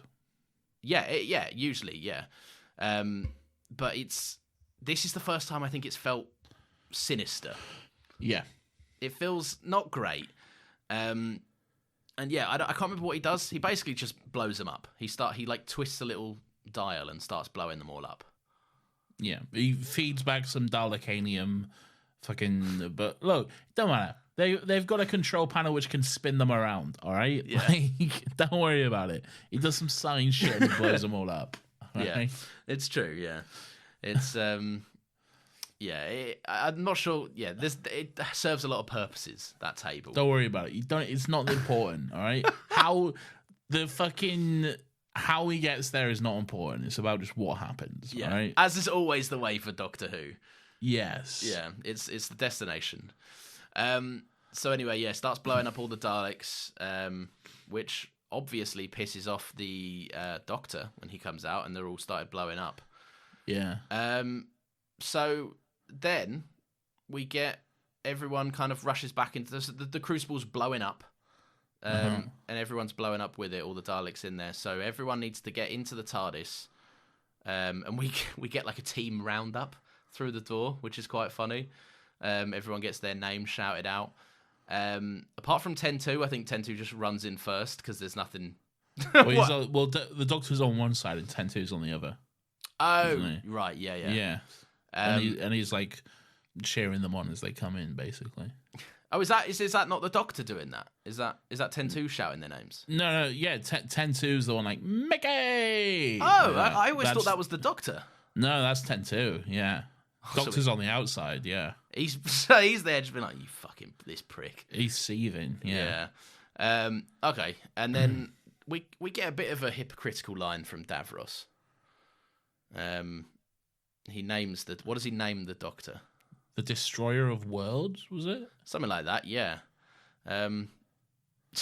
Those in glass houses, Davros. Creator of the reality bomb. Yeah, but it's the Doctor, though, isn't it? I think the point he's making is that, like, I think that's the exact point he's making. The fact that it is the Doctor and that he is the one who's done this. That, like, you know, the Doctor who's usually the savior, the one who stops the bad things from happening. You did this. Yeah. I name you the destroyer of worlds or whatever. Yeah, it's more a case of everything he's been begging Davros not to do. Yeah. He goes and does. But anyway. But the Doctor is still true to himself and his nature. The Doctor, you know, because these Doctors are at, like, very different places in their fucking, like, growth, I guess, and, like, and how they deal with things, and, you know, that's a big part of, like, how it's kind of wrapped up. But this Doctor is, like, our Doctor, the Doctor has, you know, thanks to the help of his friends and everyone like that, he's in a position where he's not necessarily this blood, rage-filled, vengeance-seeking monster, you know, and he's, like, true to himself. He even offers to help Davros. He even wants to take Davros with them so he can help him and not fully let everyone die. But Davros is like, nah, fuck off, cunt. No! I'm staying here. I'm going to die with my ship. Yeah. I mean, he obviously doesn't, but, you know, it's... You can... Davros is like one of those villains, much like the Master, and, you know, you can never really fully kill off, you know? You can have ambiguous endings to them, but even if they'll always show up again down the line, and they always should, I think, as well. Because they're a staple of the show, and 100%. they're never ever considered gone. No, yeah, and they don't have to like for example, if the Doctor was ever set to die, we'd always say the Doctor could return. And it's the same goes for both of them. Anyway, so everyone gets in on the TARDIS, and the last bit of the puzzle. Tell you what, to be fair, it was quite a while before Davros came back, though. Like, I think it was a good 10 years or so. Yeah, I suppose it was before it happened. So fair play to him. And that's the same actor again? Is it same actor? Yeah, same actor who comes back. Was it explained how he got out of the reality bomb or not? The reality bomb, the thing? No, don't think so. Just I'm chilling as it should be. Yeah, yeah. Just fuck it. Yeah, fair enough. Yeah, everyone's... So the last piece of the puzzle to getting Earth home is they need Mr. Smith. They need, like, a TARDIS base code or something. Well, they need the Torchwood Rift, first of all. Oh, yes, my mistake. Yeah, they need the Torchwood Rift, so the Doctor gets on the phone, he gets on the blower to the Torchwood team, gets them to open up the Torchwood Rift. He then asks Jack, who's that? What's her name? And he's like, Gwen Cooper.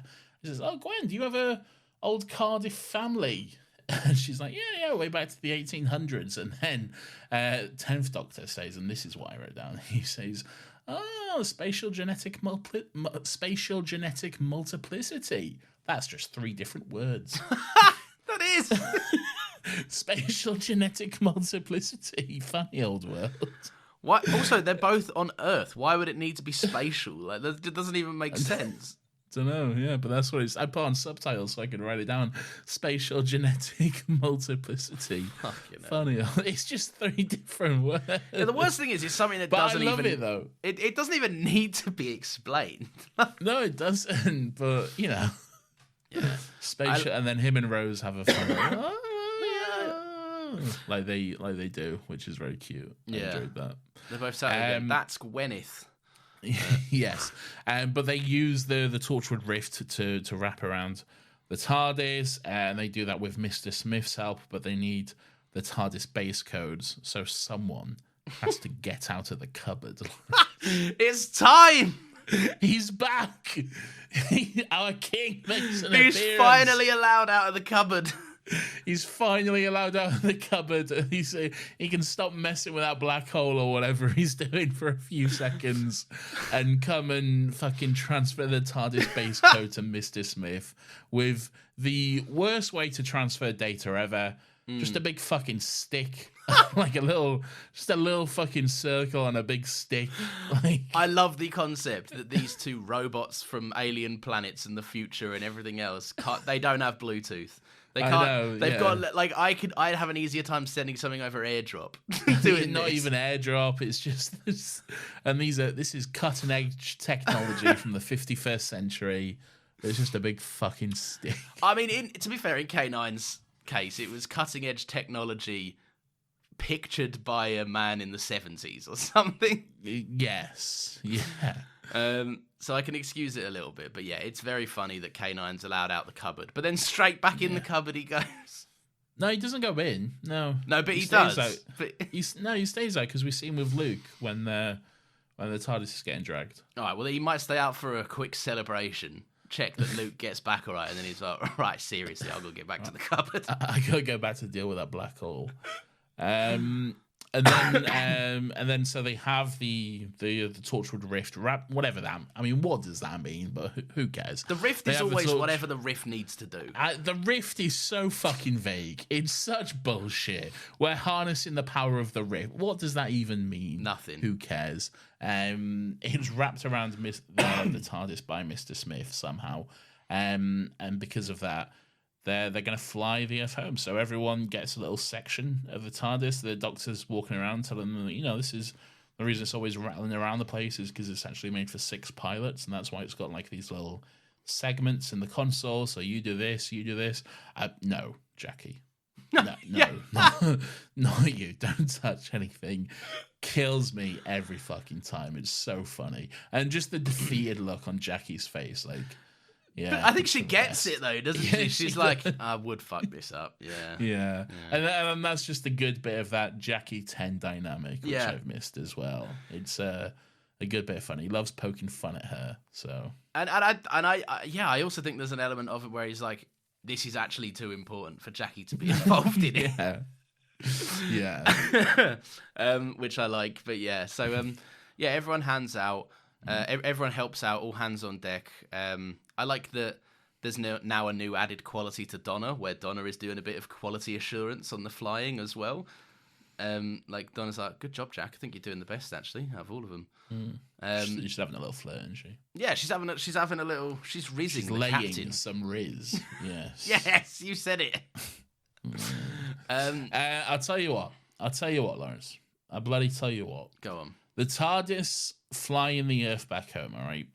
It's so fucking ridiculous. And it's so stupid. And it's so fucking cheesy. But I adore every single second of this scene. Yeah. This is Doctor Who magic in its purest form. I knew it. I was going to ask you if this was the magic. This is the embodiment of Doctor Who magic, all right? This is just a pure moment of celebration. It's everyone's joining together. It's the Doctor's family and friends all come together to fly the TARDIS and take the Earth home. They're winning the day. It's a celebration. And I just love it so much. I don't even care that it's purposefully shot in a way you can't see what anyone's doing on the console because there's nothing for most of them to do. All right? Yeah. You see Sarah Jane move that lever back and forth like 12 times. You see the captain pulling that thing up and down, but that's basically all anyone can do on it at this point. Yeah. All right? It's very telling when they're all supposed to, when each pilot is supposed to have their own segment. It becomes very apparent that, we actually haven't even got a dinger on this bit. There's only 3 working parts on that console at this point, okay? So that is very clear, but I don't even care because it's such a good scene. And, you got the score as well, the Yude song, scoring the whole thing. It's beautiful. I love everything about this scene. It's so good. It's an incredible scene for everyone on the TARDIS. It does feel like a culmination of... I mean, it's designed to be, and it's purposely, conceived to be a swan song to these characters. These characters, they all get their hero moment. They're all in equal parts the hero of the era. Why do you do this? Why? Stop this. Come on. So distracting. I was singing. But back on Earth, it is equally as wholesome. Wilf's doing headers in the living room. Well, that's when they're back. Well, yeah, but that's where the scene goes. It takes them back. Yeah. I like that. I love Francine is just out spinning and twirling in the front garden. Yeah. She does a little spin in the garden. She's appreciating life. She's a queen that she had a rough year, and she's probably been meditating since, to reconnect with the earth, and kind of center herself and calm herself after a very, very traumatic experience. And I just love that, things go back to normal for her, and she goes out and has a little twirl. It's joyous and it's warm. It's beautiful stuff. And everyone's having a good time. But yeah, and then, I don't know, I guess after this, we get the longest goodbye, the one by one everyone leaves scene. Well, yeah, we land in a park in Cardiff. And everyone just kind of like leaves the TARDIS one by one. Has a little moment with the Doctor. Sarah Jane says goodbye. She rushes off back home to Luke. Martha and Jack come out together, I believe. And they're like, yes. And they're like, we're gonna go do some torturing stuff. Yeah. Maybe, so this made me laugh, right? Because it was a they said Jack. Jack said, I'm not sure if UNIT is the place for you. And it's implied that she's like, come and have a job at Torchwood. But Martha's already gone and had a job at Torchwood. And it was the worst 3 days of her life. Well, this is because both Martha and Mickey were going to appear in Torchwood Series 3. Okay. They were both going to be in Children of Earth. Oh, I didn't know this. Yeah, on the team. I don't know why it didn't happen. I think it was probably scheduling or something. But yeah, that was supposed to be the case. But yeah, didn't happen. Martha was gonna play, I think, the role. You know, there's that like new girl on the team in Torchwood Series 3, who's like infiltrates like the government sort of thing with the contact lenses. I think I know what you mean. Yeah. Yeah, I think Martha was supposed to take on that role, sort of thing. Right, I see. But yeah, that was obviously rewritten and stuff, and didn't end up happening, which is why Mickey and Martha go off with Jack. I see. So, okay. Yeah. And it's still not time to talk about them, is it? Yeah. No, it's not. We talk about that when we get there. But yeah, they're off. Mickey, he's done with the parallel world. He's clearly, him and Rose are done. He has a nice little goodbye to Jackie, but yeah, that's it. That's him done with the Tylers, I guess. I was going to make a point of him saying a goodbye to Sarah Jane, but then I remembered they do actually see each other again more substantially in Sarah Jane Adventures after this point. Yeah, they do. Yeah, because the 11th Doctor shows up in SJ. I even think after the 10th Doctor sees her after this in the Sarah Jane. Oh, after this? Yeah. Because I think the very last thing, like when he was on it, the very last thing David Tennant filmed was Sarah Jane. Oh, shit, really? Yeah. Oh, well, that's so strange. What the hell? Yeah. But yeah, sorry. So Norway. Yeah. So Norway, Dalek Ostranden, better known as Bad Wolf Bay. But we're here. We're back on Parallel Earth. We're back on Pete's world. Where's Pete? Fucking. Yeah, he couldn't be asked for this one. No, he's on the nursery run with little Tony. With little Tony. I love that. We called him Doctor. Did you? Really? No. Yeah. No, you plum. Yeah, we called a child the Doctor. You fucking idiot. Yeah. What do you think of this? This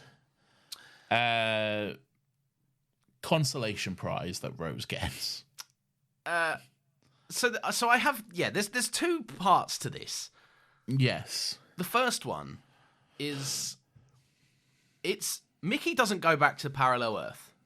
No. Fuck Mickey. And it is never explained why Rose needs to be back on Parallel Earth. I listened out for it in the episode, and please, someone correct me if I'm wrong, if it's been expanded on, if you saw anything in the episode or whatever. But there is no other reason other than the Doctor goes like, you need to because you've got this Doctor now. I think there's... I don't think she fully needs to. She doesn't really need to be here, but I think the Doctor thinks this is the best option for her, given this is where her family live, this is where her dad is, This is where Jackie and her Jackie's not going to want to leave Rose behind, and she's obviously got a son as well, which she needs to look out for. She's not going to leave her son behind. Do they not want to come back to? But then he'd have to go get them. Yeah. But then he'd have to go get them and stuff and everything. Yeah, it'd be a shame if only they had a fucking time machine that could go. No, but they can't though, because they can only get through at this one point. Oh, that's true. Yeah. So it's not as simple. Otherwise, you just land at the mansion, save them having to go to fucking Norway. I do love Jackie's fat lot of good. This is. I'll have to call your father. Yeah, exactly. But yeah, I think it's just a number of factors that the doctor basically decides this is the best thing for it, and also maybe having a doctor, another doctor run about his universe isn't the best thing. So that's probably true. Pop him off into Pete's world. So. Yeah, it's a kind of a tactical. I don't really give a fuck about this version of Earth if they want to fucking run rampant. So the consolation prize.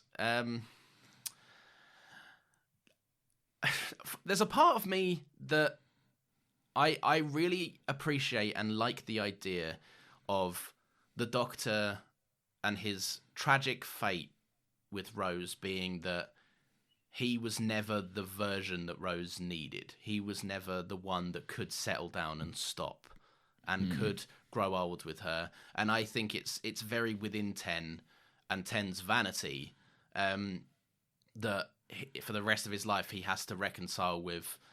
There's a version of him that is just that little bit more human, that lives the life he desperately wanted but could never live with Rose. And on the other part of me, there's a strangeness to it.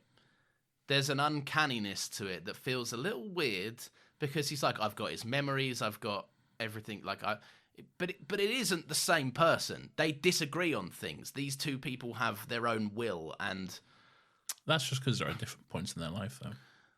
Yeah, but I don't know, and I'm not sure I appreciate the notion of this man needs your help. You need to help him like you helped me. And Rose is like, yeah, but I did all of that. I'm not just someone's mum. Rose is probably I want a little bit for me as well. I didn't see it that way. I don't either. These are all just bits that make me. I think it was a difficult scenario to write Rose out of the show, but for Rose to get a happy ending. I think what we have here is we have in the rest of this episode we have heartbreak after heartbreak after heartbreak. Okay, yeah. For the rest of this episode, okay, and this is the first domino in that line. And this whole scene is just incredibly sad to me, because it's what the Doctor wants, but it's what he can never have, because the Doctor can't settle down. The Doctor can't just give up his life of adventures and traveling the universe and saving planets and all this kind of stuff. He can't give that up, and he also can't be with Rose. And I think this kind of I call it a consolation prize, kind of colorfully, but it is that a little bit, because I think Rose kind of proves that herself, when she says it's not the Doctor, and even when she kisses him. Once she realized the Doctor was gone, she then looks towards the TARDIS and kind of goes for it a little bit. I think there's a part of her which knows it's not quite what she wanted. It's not quite the same thing. Is it the best ending for her? No, but it's probably the best ending she could get given the circumstances. Yeah. I agree. I don't know. I think there's absolutely that element of feasibly you can't say it's a bad ending, because she ends up with a Doctor who is the Doctor. Yes, but it's like a Doctor who she can grow old with and live with for the rest of her life. Yeah, but it's like a clone thing, isn't it? It's like if they are still, but then even then it's more complicated, because they are the same person. He will grow to be this version of the Doctor. It's strange, and I think they could have solved it if after that moment of Rose lining them up and saying, last time we were here on the worst day of my life, what did you say to me? And 10 says Rose Tyler, and she goes, and how is that going to end? And he can't say it. He specifically plays a little, like he says, like, does it need to be said? In this moment, very much so, yeah. It's your chance again. And then when 10-2 is able to say it, I would have appreciated if that was Rose went, this is the man that is worthy of me now. This is the one that can admit it. She does. That is kind of what happens in the fact that she then kisses him. Yeah, but then the lunge back for the TARDIS kind of takes away from that. I just think that's a moment of weakness, really, because it's still she didn't really get a chance to say goodbye to this doctor, you know. Yeah, and I don't know. It's just heartbreaking for the doctor himself. You can just see the look on his face as he just watches them kiss, and it's the life he wants, but it's the life he can never have. So he's just like, I gotta go, man. I gotta go. So he just heads back to the TARDIS with Donna, and it's not good. It's very, very sad times, yeah. Yeah. And the worst thing is he gets back into the TARDIS, and then it's even sadder times. I know. And then it's just, we're not done with the heartbreak tour because, oh my God, what is one of the most heart-wrenching moments in all of Doctor Who, really. It's a lot of people will say it's the saddest companion exit, and I would probably agree with that off the top of my head. It's so tragic what happens to Donna. It's so heartbreaking, and the way it builds up to it, it's really well done, because you have the Doctor. He's obviously still heartbroken about what happened there, but then Donna's like a bit excited. Oh, where should we go? You know, we've got a fell spoon and all this kind of stuff. She's having fun. She's figuring out where they'll go next on their adventures. But then there's just this like knowing look on the Doctor's face, and he's just like, yeah, it's not going to happen. And then you can fix that circuit if you try hotwiring the fragment links and superseding the binary. Yeah, it's fucking rough, right? Because like, she's doing there's a part of you that at first believes that things are going to be okay, and that we got this version of Donna that is like the Pokemon is fully upgraded or whatever, like it's fully evolved, and Donna's like she's finally appears as special as she's always been, and she has all this knowledge, and this is going to make traveling with the Doctor such a blast. But yeah, when you start to see that the Doctor's not happy about something, and then you realize that if the Doctor knows there's something wrong, she would also know that there's something wrong. But you realize that she's doing the 10-word babble. She's deflecting the problem away, pretending it will go away if they can just keep talking and saying stuff, to avoid like the horrible truth of it all. And it's just, oh God, the moment where, like, he says, and there's never been one before, and you know why, and she says, like, because there can't be. And she's so... It almost comes across as bitter. That she's like, this is not fair. Yeah. This is my pride. And it's not. Yeah. It's not fair at all. No. It's very much unfair. And I wrote that it's like... When he wipes her memory, it's like he's almost essentially holding a pillow over her face while she begs for her life. Yeah. Because she's just begging him not to do this. She doesn't want to have her memory wiped. She doesn't want to forget about everything she's done with the Doctor. She even says, like, I was going to be with you forever. The Doctor and Donna in the TARDIS traveling the universe and all this sort of stuff. And it's just like, she can't. Because she'll die. She'll got like fucking 2 more minutes left before she just blows up. So like fucking hell. I think it's the notion of like, it's not even that she will like lose these powers or this knowledge that she's attained in the last hour. No, I don't think anyone would give a fuck about that. I think the Doctor would be like, fuck that. Who cares? Like it's her life, which is the main thing. Yeah, and it's also all the personal growth she's done since. It's knowing the person that she was capable of being, and the person that she actually always was if she stopped disparaging herself and disliking the route her life had gone in and everything else. And It's almost like, imagine like you work for like a full year on yourself, you feel better within yourself, and then someone immediately just snaps their fingers, and that mindset, the old mindset that you hated so much about yourself, is returned, and you're stuck in it, and you also don't even know what's happened. You don't even know why you're back that way. It really is tragic, and that's part of the tragedy. And again, just the way she begs for him not to, as he just wipes her memory.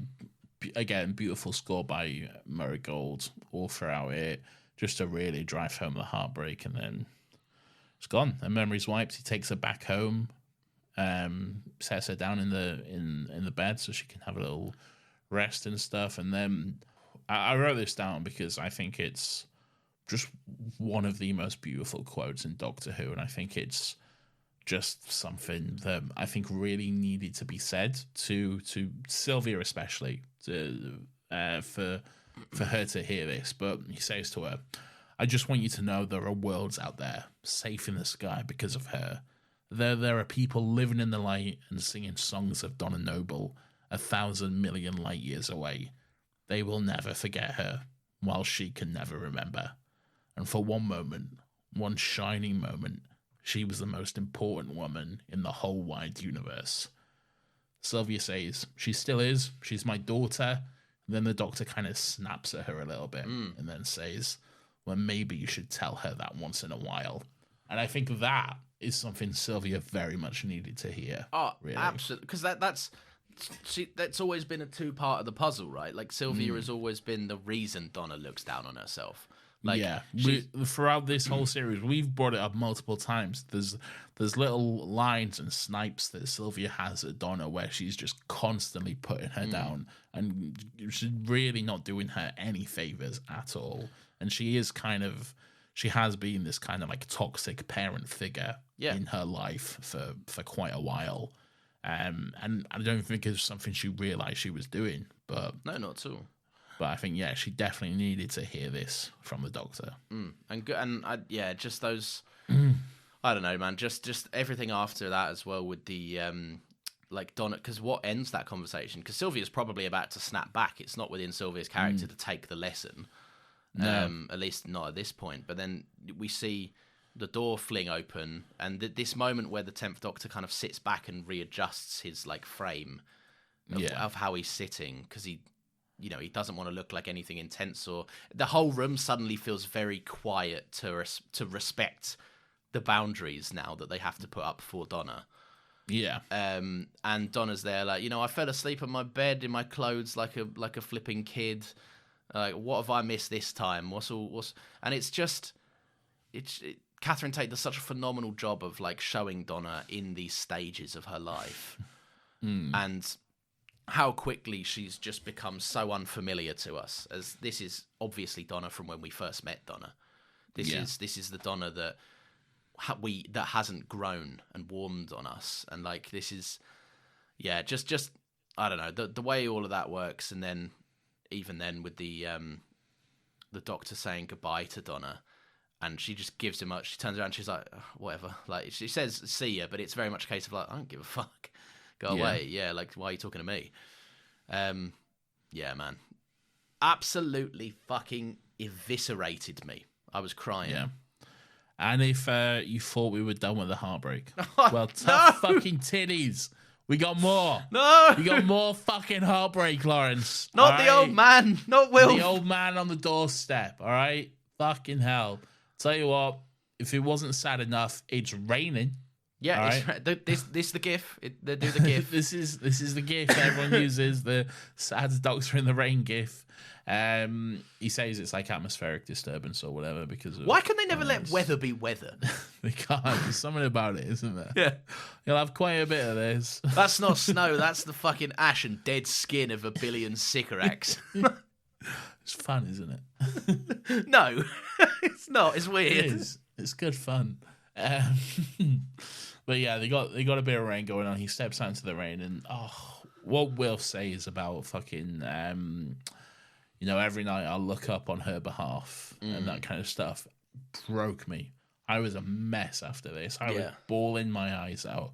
It was so fucking sad, man. And I think... And such a beautiful scene as well. I think the fact that, sadly, Bernard Cribbins sadly passed away recently, I think that just, like, drove up the fucking, the emotion of it all. And it was just, it was so sad, and I couldn't stop crying watching this scene. I've always loved and this comes back, we're not, no, I won't say anything, but, like, there's Wilf and the Doctor's bond is very, very, very lovely and very Wilf is it's rare that the Doctor needs to take heed from someone else. I know a lot of the time he shouldn't be alone, and a companion's relationship is the reason the Doctor is the best version of himself, but it's very rare that he needs to take advice from someone.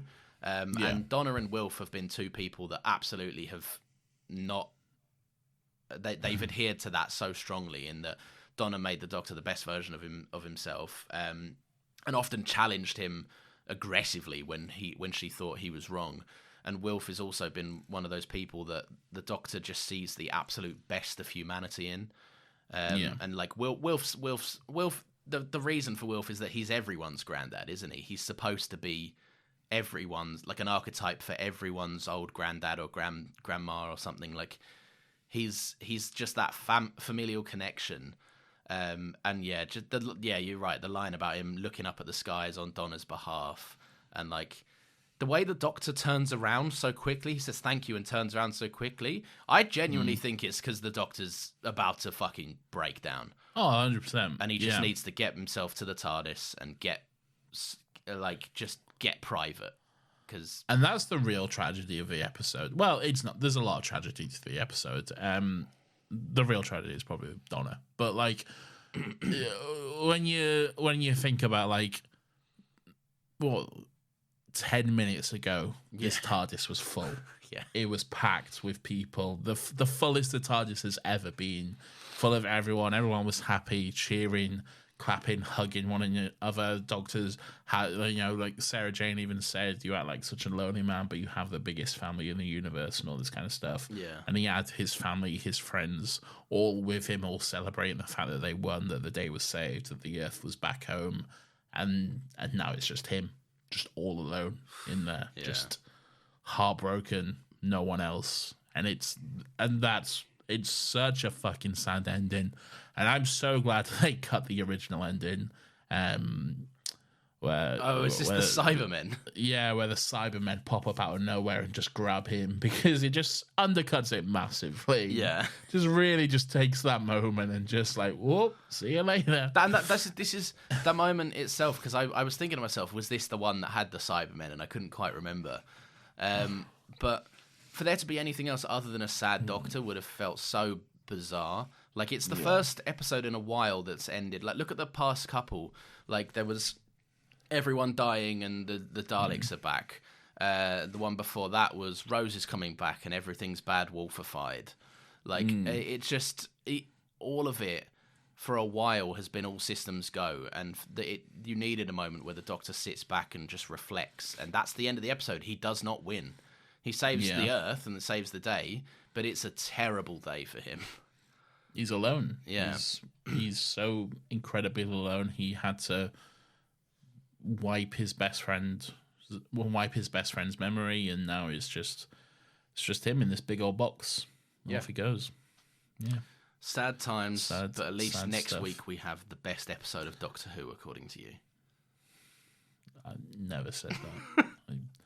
Nathan, should we do the Weirdo? record has been my official words. Lawrence, I think we should do Weirdo of the Week. Weirdo of the Week!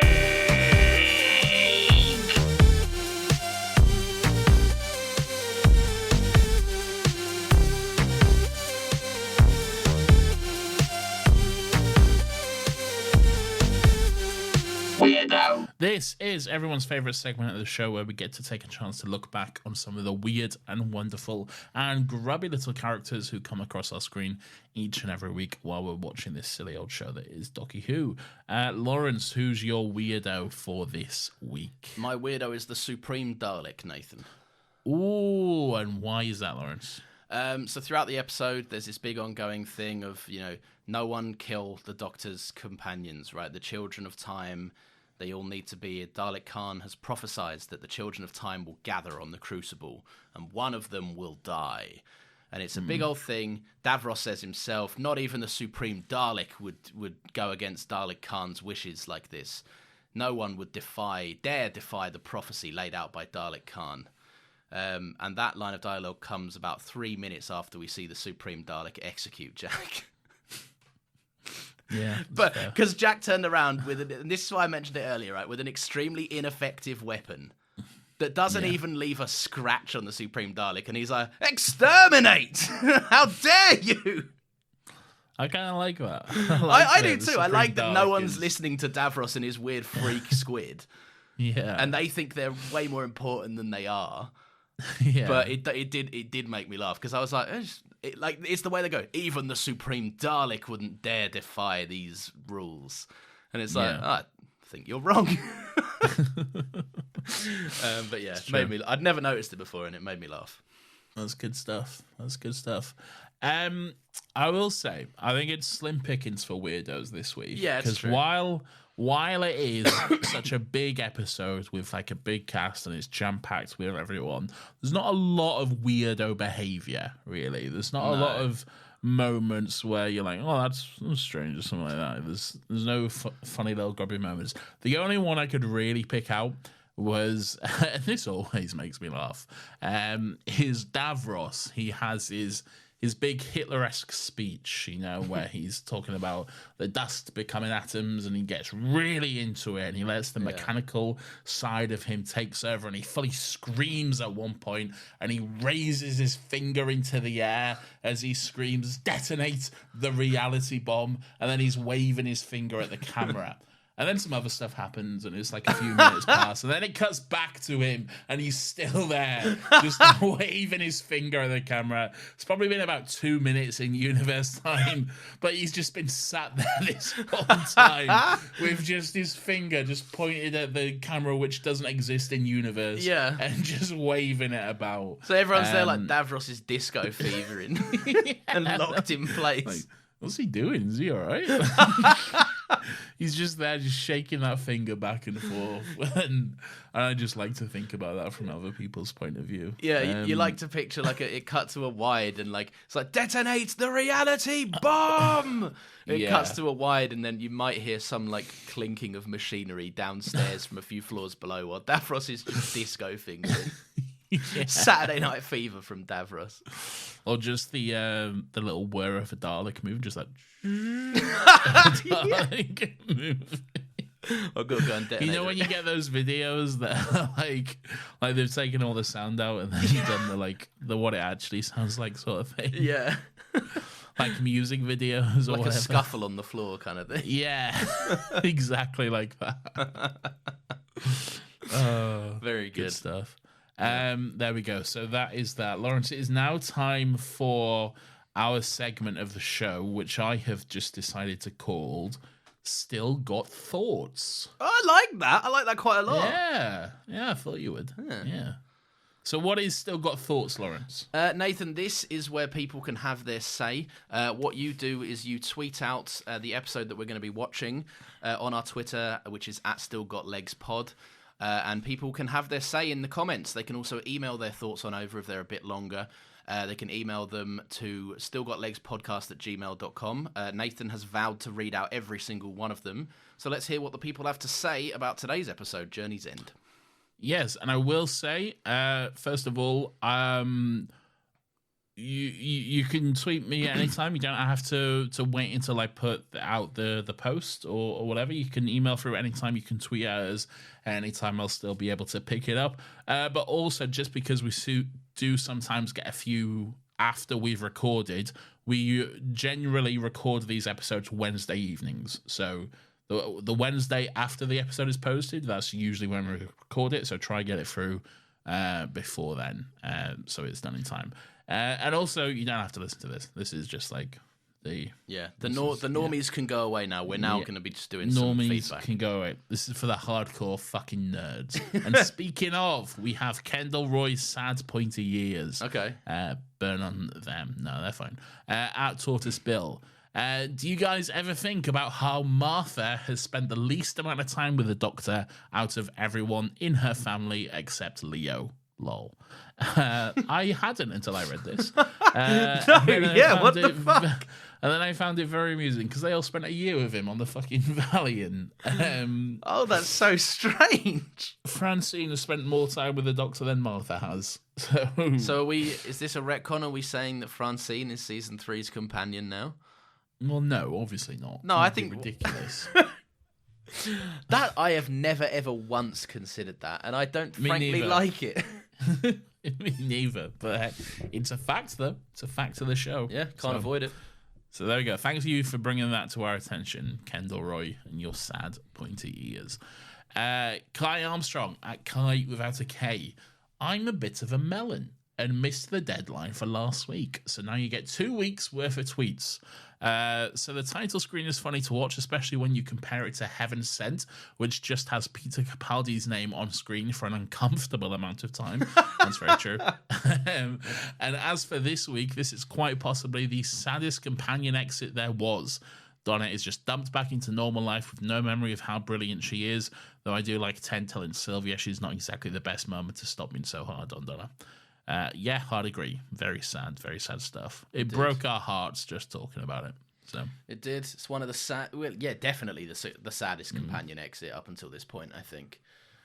Damn the Lamb says, love the realization for the Doctor that he has created a group of soldiers out of his friends. Gave me all that moral ambiguity. It's great shit. Donna's ending rips my heart out. Absolutely one of the saddest companion exits in all of Who. Also, not to be too cynical about later stories, but I think this is the last time the Daleks were truly terrifying as villains. But maybe I'll reconsider further down the line of this rewatch. Brackets, echoing Nathan in the last step. This was a hard week not to cave in and watch early. You and me both, brother. But I will say this. I'll agree on the Dalek thing up to a point. Okay, because I think there's very specifically a point where I remember an episode and I was like, holy shit, the Daleks are terrifying in this episode. Or should I say the Dalek is terrifying in this episode, and that is to come. Cut it, but what's that for me? No, you'll get there. No, fuck you, tell me. No, you'll get there. I can't believe this. I gave you some sizzle earlier that you're going to cut. Yeah, well. Nah, you're a Judas. I don't like this. You wouldn't even know the episode if I told you. And I probably wouldn't, to be fair, yeah. So there you go. Rach at Sighting Strange says, this is really one for last week that I forgot. Everyone's forgetting. This is really one for last week that I forgot, but it's very funny to me that the Doctor discovers the vague concept of the end of the universe is happening and immediately assumes it will be centered around the Earth. I mean, he's right, but still. It's very funny. And again, ties into that, look, which planet is it, that sort of thing. It's always the Earth. As for this episode, it's a good reaction there, Lawrence. Cheers. You gave me a lot to go off. As for this episode... I found it funny. I was laughing. Yeah, great. You gave me a really lot to go off. Well done. As for this episode, it's a banger. There's no real reason for all the crossover characters to be in it because they don't actually do much to affect the story at all. But they are, and I love it for that. Also, I think Donna's Minor Wipe is a sad scene of Who, that music, crying face emoji. Everyone basically has the same thoughts on the Donna thing. It's fucking heartbreaking. It's terrible stuff. I'd never really thought about how like the Children of Time as a whole don't really contribute much, but like give them all their flowers. It's the send off, isn't it? It's supposed to be the goodbye. So of course. Magnanimous Tenant Hoarder. At Soupy Soup Brain has this is a fun little tweet. It's accompanied by 3 different pictures, screenshots from episodes of Doctor Who, and they're captioned as so. David Tennant appears in a burst of regeneration energy, brackets 2005. David Tennant appears in a burst of regeneration energy, brackets 2008. David Tennant appears in a burst of regeneration energy, brackets 2008. Good fun. All his various regenerations. Before we even get to his actual one. So yeah. good stuff. But for real, this episode is the ultimate RTD finale. High stakes, high camp, high emotions. It's got everything and more, and Donna's send-off is one for the ages. The upcoming string of episodes until 10's final story can be hit or miss. You're telling me. But this is a certified gold banger. There we go. Listen, I'm not having any slander for the End of Time Part 2, all right? I just won't have it. We'll see. It's a great episode. Lawrence, last week I said I'm not saying anything until we get there. That's true. And I haven't. Okay? Okay. Charlie Soccer at Schmitty Soccer says, the performances carried this episode. Donna really put everything into that goodbye scene, and it shows. Absolutely one of the saddest endings in Doctor Who. One where just as you think it couldn't get any more tragic, you realise you have to watch the next Doctor after. 6 out of 10. That's very good. Do you know what? I haven't seen the next Doctor for at least 10 years. Oh God! So I'm very dubious. I'll tell you that. Here's a little bit of sizzle. All right, the first time I watched the next Doctor, as in when it aired, when I was watching the Christmas Day itself, when I was watching the episode for the first time, I fell asleep during the episode.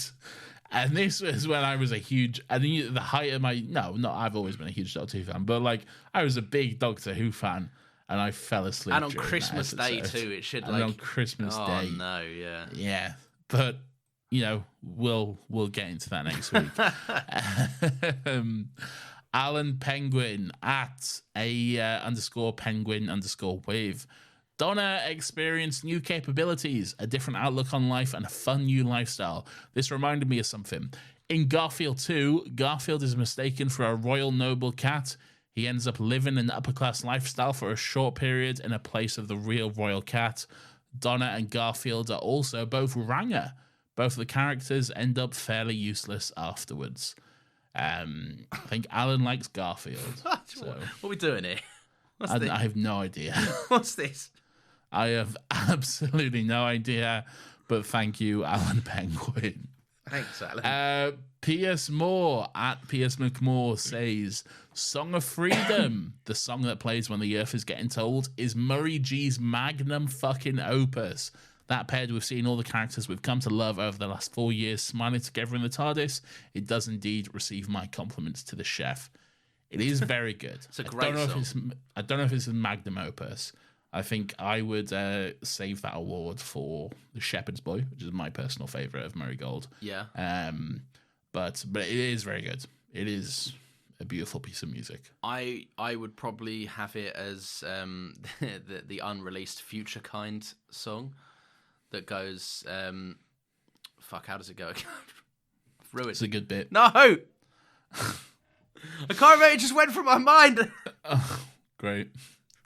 This is a really good bit, Lawrence. Read the next fucking tweet. Okay, well, thank you, Lawrence, for that incredible bit just there. We all had such good fun with that. Fuck's sake. This is from Greg Cactusface at G Cactusface. The beach Rose is stranded on at the end of this episode is Dalek Ostranden in Norway. Famously, some Norwegians eat dead horses, and in 2013, some of this horse meat made its way into beef lasagna sold in the UK. Yep. So Greg reminded us of the horse meat scandal. Yeah, I remember it well. I remember it well as well, yeah. He also says, during this episode, new life is created out of a hand. Baseball players often create a new life for themselves using only one hand, as that is what you use to throw a baseball. That's good stuff. Very, very good.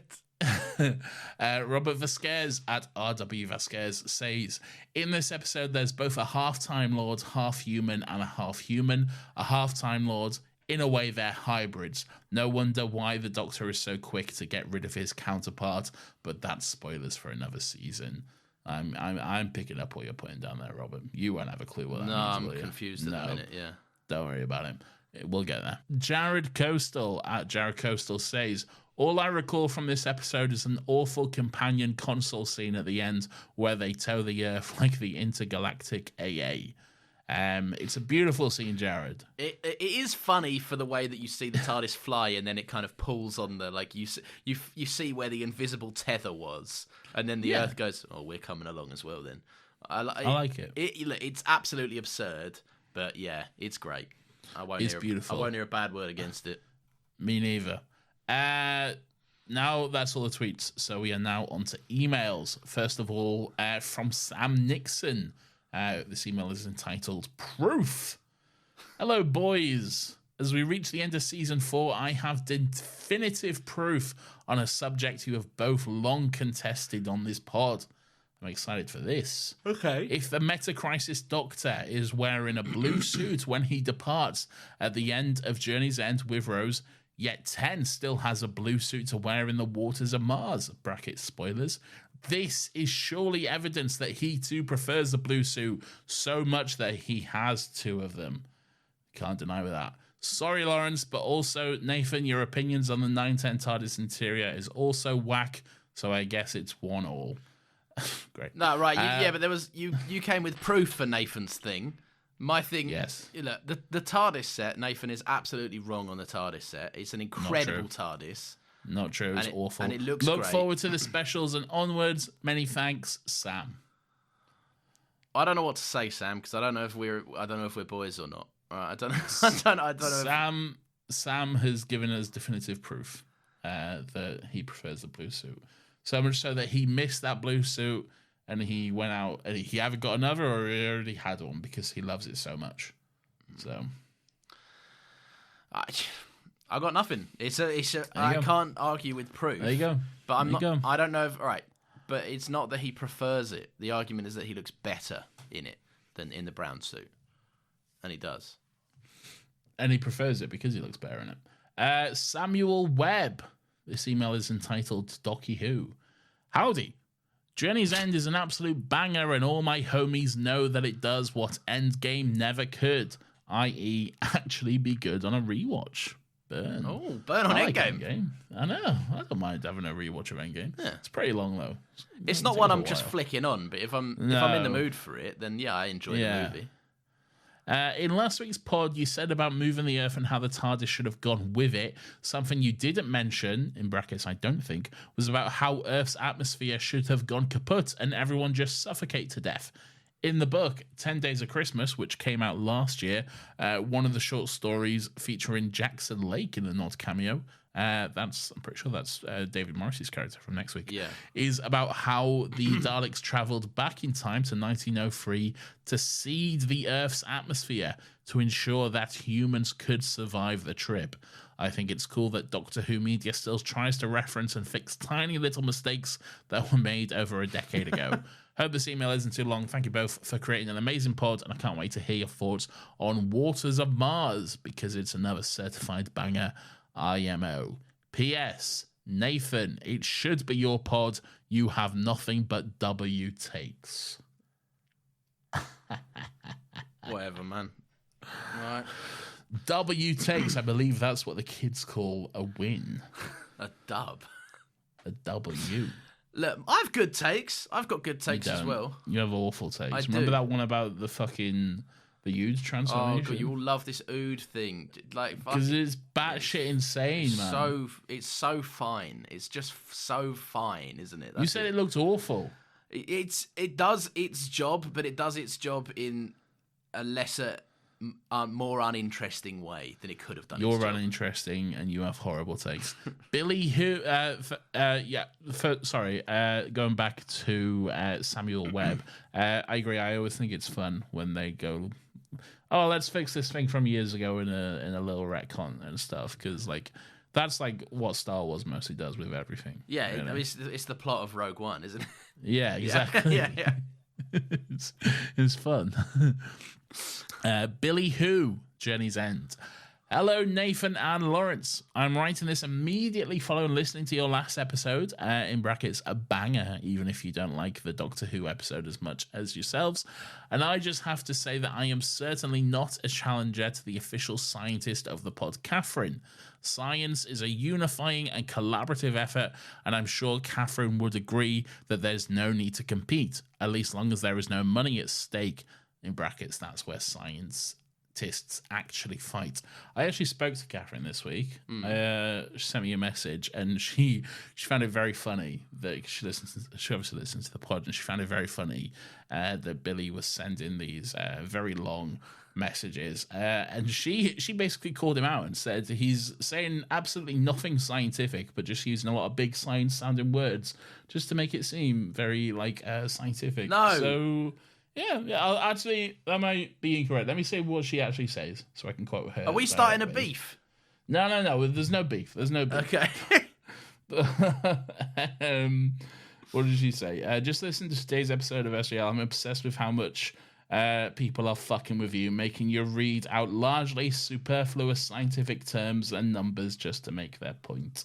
So there you go. It's all. So we're being pranked.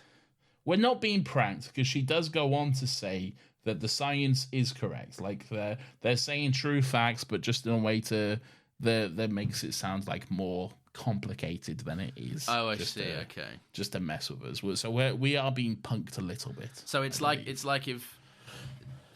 like someone saying sodium chloride instead of salt when you could easily just say basically. salt. Yes. I see. Yes. Yeah. So Billy, we're on to you. Yeah. Lawrence, what do you think of the reality bomb? Surprisingly, Russell actually does a really good job at explaining the science behind this one, at least for the most part. Why just me? I don't know. I don't like that. That feels like a test. What do you think of the reality bomb, Lawrence? I think it's bad and no one should make one. I don't know. I like the concept of it. I think the concept is cool and exactly what a Dalek would want to do, in that it just eviscerate any other species from the galaxy other than them. But I don't know if I'm being tested or not. All right, well, there we are. First of all, there is no such thing as a Z neutrino. Unless Davros knows more particle physics than we do on Earth, which is possible. I would say highly likely. When I said which is possible, that was me saying that, but then they actually wrote there, which is of course possible. As the standard model of particle physics is nowhere near complete, and there are bound to be many particles left to discover. There is, however, a Z boson, which acts as a mediary between neutrinos and electrons, transferring momentum from one to the other. The Z boson is also one of the particles that governs the weak nuclear force, which, among other things, is responsible for the decay of atoms through electron ejection. This is more or less exactly what Davros is describing in the episode 2. By shooting an array of concentrated Z bosons atom material, you could, in theory, force all the electrons in such an excited state that they leave the shells of their atoms and render the material into a type of plasma, a soup of particles that was once made out of whatever material you shot the beam at. You honestly might not even feel it with how quick the reaction would take place and how much energy transfer would be required for the effect, just like the people in the test chamber seem to have no reaction to their devastating deaths. I said that. Yeah. Good job, Russell. You did it. Your magnum opus, you got the science almost completely plausible. As always, take what I'm saying with a grain of salt, as I am, after all, just some idiot. Keep up the great work. Love the pod. Thank you, Billy. We're on to you, though. Yeah. We're on to you. And this is not meant to sound rude, right? But do you like this? This is like school, like when Nathan starts to read that, right? Nathan has the job of reading it out, so he has to stay engaged. And I'm there. The second 3 sentences into that, I'm like, what's going on in my Google Doc? Anything? Well, you should have said that, because now I'm going to start quizzing you on these. I don't want to be quizzed. No, well, you got to pay attention. That's even more like school. I'm going to make sure. Yeah, well, I'm going to make sure you're paying attention. All right. Okay? I'll do the exact same as school. I'll be quizzed, and I'll have to just not know the answer when I'm quizzed. I'll take that. 3 seconds of embarrassment. That'll be reflected in your grade. Okay. No. That'll be reflected in your mark. Okay. I didn't want. If I don't pass, you hold me back a podcast year, and someone else just comes on to host. Exactly, you're replaced. Yeah. Fuck's sake. All right, fine. Tom Monty. This email is entitled "Still Got Cheeks." Dear Nathan and Lawrence, In your Turn Left episode, you were questioning why Rose Tyler had a lisp all of a sudden. I think the answer might be because Billie Piper got dental surgery or veneers or something around the time of filming Series 4. I always thought that her mouth/face shape looks quite different to how it was in Series 2, and I remember being quite confused when I was 8 years old. I thought it might even be a different actress. Lol. I mean, that would explain it if she did have like veneers or something, but veneers always look so strange. I mean, if she got veneers, they're good veneers. Yeah, she's got a beautiful smile. In your The Stellar Nerf episode, you were both debating whether a shock regeneration could be a good thing. I'm going to have to agree with Lawrence on this one. Hey! The thought of going into a regeneration without knowing who the next Doctor is until they pop up for the first time brings me great excitement, but also sadness when I remember it will probably never happen. But who knows, with RTD back in the reins, he's done it before, maybe he'll actually follow through with the idea this time, in brackets, to Nathan's dismay. Very much so, yes. I wouldn't want that.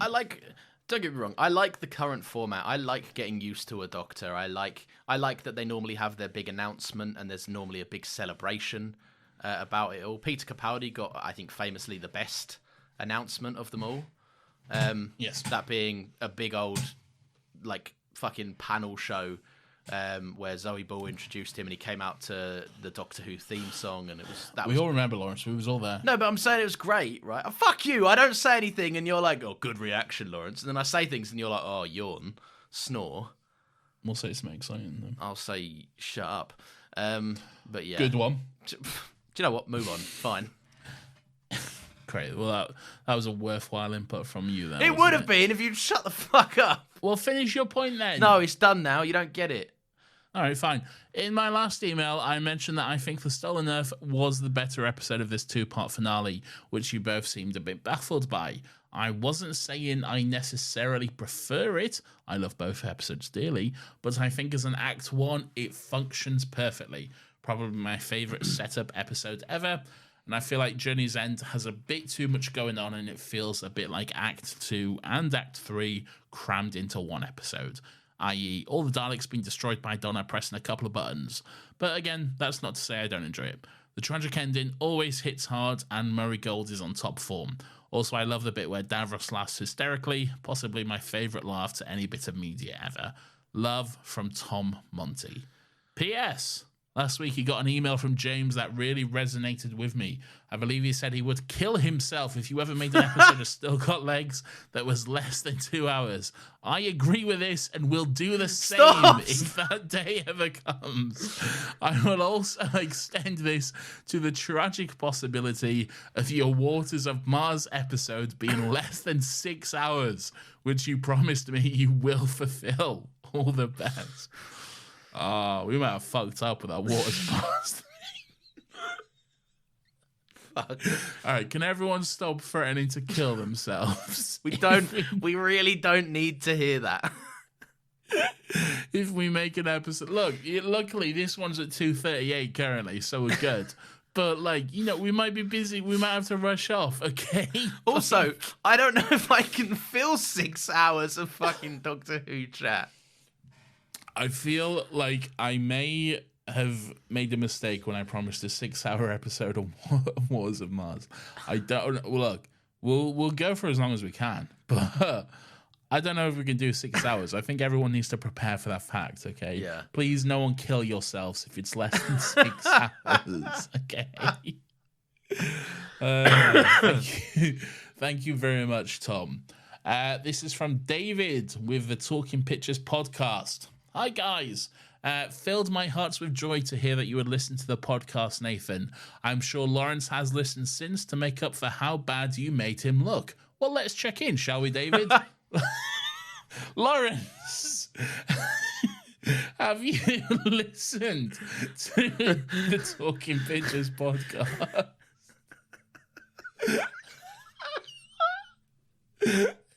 Go on, don't be shy. As you can see, it is on my library. Ah, it's there. Right? However... Is that? Okay. No, Well. this is the God's honest truth, right? Okay, I like here to we go. no, genuinely, please. Excuse City. No, Here it no, comes. right. I have limited time in the day. Everyone that listens to this probably knows because we've mentioned it a few times that I edit, right? That's my job, so I find it hard to listen to podcasts in the day. And then often when my wife is home of an evening, we don't then go on other medias and stuff. So, basically, I like to listen to podcasts during my lunch break. Now, this one time I went to do the washing up, I actually clicked and must have got through, 30 seconds of an episode, right? But then I was called by my wife and I had a lot of stuff I needed to suddenly get done. So with all the good grace in the world, I went to, but I was interrupted. And then for the rest of the week, I was busy and it also slipped my mind. Well, you did make a big show, Lawrence, last week of how bad I made you look because you hadn't listened to it. And you've had a whole week since then to... Well, you know me. Things take me longer to get to than a week. David, I wouldn't hold your breath if I was you. If I know Lawrence, and I do, this will be one of those things where he'll be like, yeah, I'll get to it. And he never will, okay? Trust me, I've known this man a long time. I wouldn't hold your breath. Okay? I hate it. He's always making empty promises. I hate okay? it when you... Because it's true. Well, what? I reveal your true nature. I have shown you yourself, and this is my final victory, Lawrence. I'm very bad at keeping up ends of bargains. I am. He's very bad at everything. Oh, okay? come on now. I'm happy to take on the role of your weekly Irish correspondent if you'll have me. I would love nothing more than that, David. Agreed. On this episode as a whole, it feels like a great hurrah for Russell and David era, having all the companions back and everyone getting their own moment to shine. From companions interacting like Sarah Jane and Rose, Jack being killed by Davros with Rose not realizing she'd given him eternal life, the way Metacrisis 10 shouts Mickey as they escape to the TARDIS, and even Jackie being told not to touch anything feels like everyone's appearance was justified rather than just having a smattering of who can we get back for this episode for no real reason. While I do agree with you, Nathan, on giving doctors a chance to say goodbye before regeneration, I disagree with you in regards to us as an audience knowing that the regeneration beforehand. Just like the doctor at regeneration should be unexpected and a surprise for us as an audience. I do like to imagine how Matt Smith would have done had this been his first episode and how differently it would have played out. I would actually love to see a regeneration story written as a two-parter with the incoming Doctor resolving the adventure. I disagree, but that's fine. We can have his I mean, not saying opinions. when or what, but that's... in terms of a Doctor dealing with another Doctor's problem's resolution, that somewhat has happened. Kind of, but not really. Yeah, I know. But, like, Not really. the idea has been explored a teensy bit. Yeah, but not really, though. Anyway, my question to you both this week is, do you like the Metacrisis Doctor and the ability to give Rose a happy ending, or should the Doctor have just regenerated here? Or even not at all, especially seeing as we're nearing the end of 10's run anyway. I don't think he should have regenerated. There's a few questions in there. All right, my question to you both this week is, do you like the Metacrisis Doctor and the ability to give Rose a happy ending, or should the Doctor have just regenerated here? They're two different things, aren't they? Two, like, why... Well, no, because if the Doctor had regenerated here, there wouldn't be a Metacrisis Doctor. Do you like the Metacrisis Doctor and the ability to give Rose a happy ending, or should the Doctor have just regenerated here? So I was picturing Rose's happy ending being the going off with 10-2 and that thing. Well, yeah, which wouldn't have happened if the Doctor had just regenerated. Oh! There wouldn't be a Metacrisis Doctor for her to go off No, with. I'm with you now. Sorry, I'm being stupid. You fucking idiot. No, the Doctor shouldn't have regenerated here. It was... No. I'm always going to be informed by how... like, the level of nostalgia I have for this week of waiting and how cool I think a regeneration is, and how much it caught me off guard. But no, I don't think the Doctor should have regenerated here, because there's still so much that needed to be resolved. I don't really want to see what a new Doctor's opinion, or I don't really want to see how a new Doctor would have handled the swan song of the era of the Russell era, like, because that Doctor would have no connection to Donna or to Jackie or to Mickey or to Sarah Jane. And that has been done before. There's been Doctors with no connection to other companions that have arrived, and that's a battle that most new Doctors have, especially if a companion carries over. But this is such a swan song of the era that it would have felt strange, I think. Yeah, I think so too. I think, like people say, like they would have liked to have seen how Matt Smith would have handled this, but it wouldn't have felt right because, like, you know, like Matt Smith having like a goodbye with Rose and stuff. It's like, Sorry, you don't know her. Where have you gone? I'm still here. I just turned off my video. Why? I don't know. I felt like it. Why? It's so weird. I can't tell. Like, I didn't even know if you were there. I was like, should I keep talking or not? As he needed to step out. No, I'm still here. I'm so why have you did? Don't worry about it. It's no important. It's so strange. If I'd have done this, you would have demanded an answer. Don't worry about it. What the fuck is going on? Don't worry about it. We're not talking about that. We're talking about. But yeah, I don't think the Doctor should have regenerated here. I think it's fine the way it is. Yeah, really. yeah. It's a bit of a fake out. It's a bit of a cop out. Yeah. But it's done purely to get some kids excited, and it did exactly that. So. 100%. P.S. I didn't mention it because I think it goes without saying the end of Donna's run here is one of television's saddest departures, and until recently I did not think I would ever fully recover from it. It's genuinely affected me from when I first experienced it. Best, David, Talking Pictures podcast, # Justice for Martha. Hard agree, as always. I think Rose and Donna are probably the first two instances where as a child I came to terms with loss in media, in the nature of a character leaving and it being a sad thing. Probably quite formative TV watching experiences for me back in the day. Right, that's it, Lawrence. That's it. That is Still Got Thoughts. Everyone has had their say. Again, if you want to let us know your thoughts on the next episode, which is, of course, the highly regarded The Next Doctor, then you can, of course, do that on Twitter at StillGotLegsPod, or you can email us at stillgotlegspodcast@gmail.com. Let us know your thoughts. Again, try get them in before Wednesday of this week if you listen to it when it comes out, so we can have them before we record. We would very much appreciate that, and we always love hearing from you, so thank you. We do. And speaking of hearing from people, if you've enjoyed the show, you can give us a little review. Give us a little 5-star review on your podcast platform of choice. It's always helpful if it's Apple because you can leave a little comment.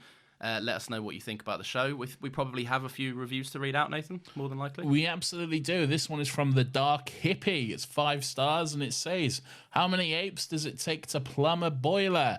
I don't know. I'm not an amateur ape sleuth, but these guys are. The podcast equivalent of a warm bath on a cold winter day, but there's an ape in the bath too. Sexy. The joke there is that this was a review from the Primates podcast. Okay, right, yeah. Very, very funny. You're welcome. I like to try and guess now. I like to try and in my head be like, right, I've all the plumbing references. I thought it might have been plumbing the Death Star, but I was obviously very wrong. The ape stuff all confused me.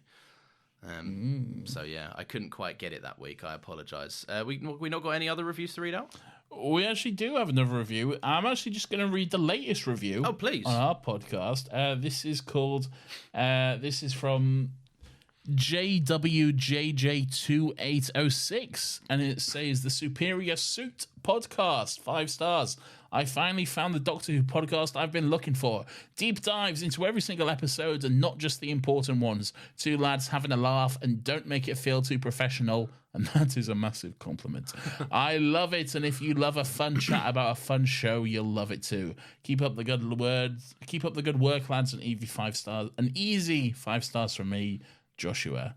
Oh, that was very sweet. Thank you very much, Joshua. Indeed. And I'm pretty sure we've got another review to read out as well. Oh my god. Sorry, I just read the next review. I haven't read these in a while. We got a few more. Really? These... Oh my! I don't know if I should read this out. Yeah, can you see it? Yeah. Oh my god! I think I have to read it out now. I'm not going to say who it's from, but I have said their name in I think the tweet section. But this, what a pod! 5 stars. My god, that caught me completely off guard. I often tug it to Nathan's velvety tones. Lawrence, not so much, but still good. So how does that work? Is it like an on and off again tug situation when one of us stops speaking? Yeah, I guess so. Wow.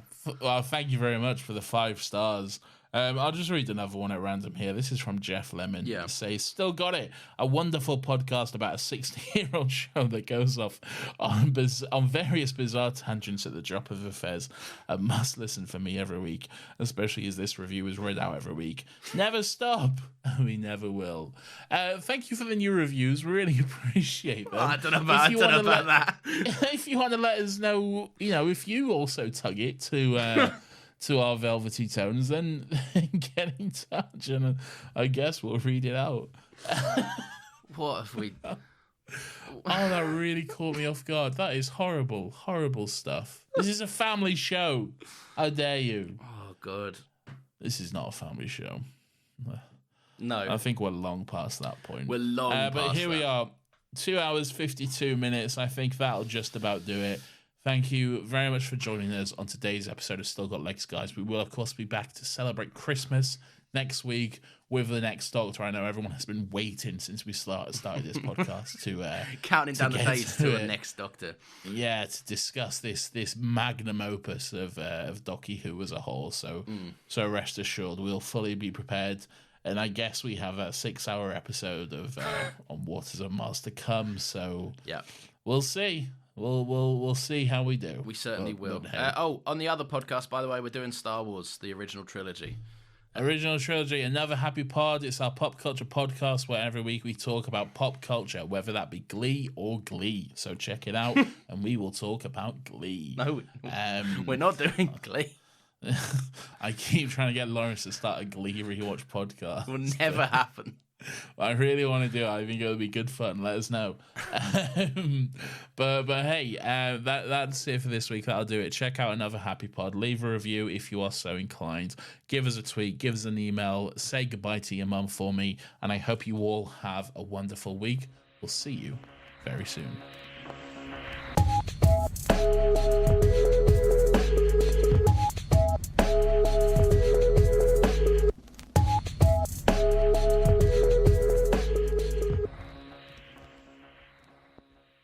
But Donna's still in there.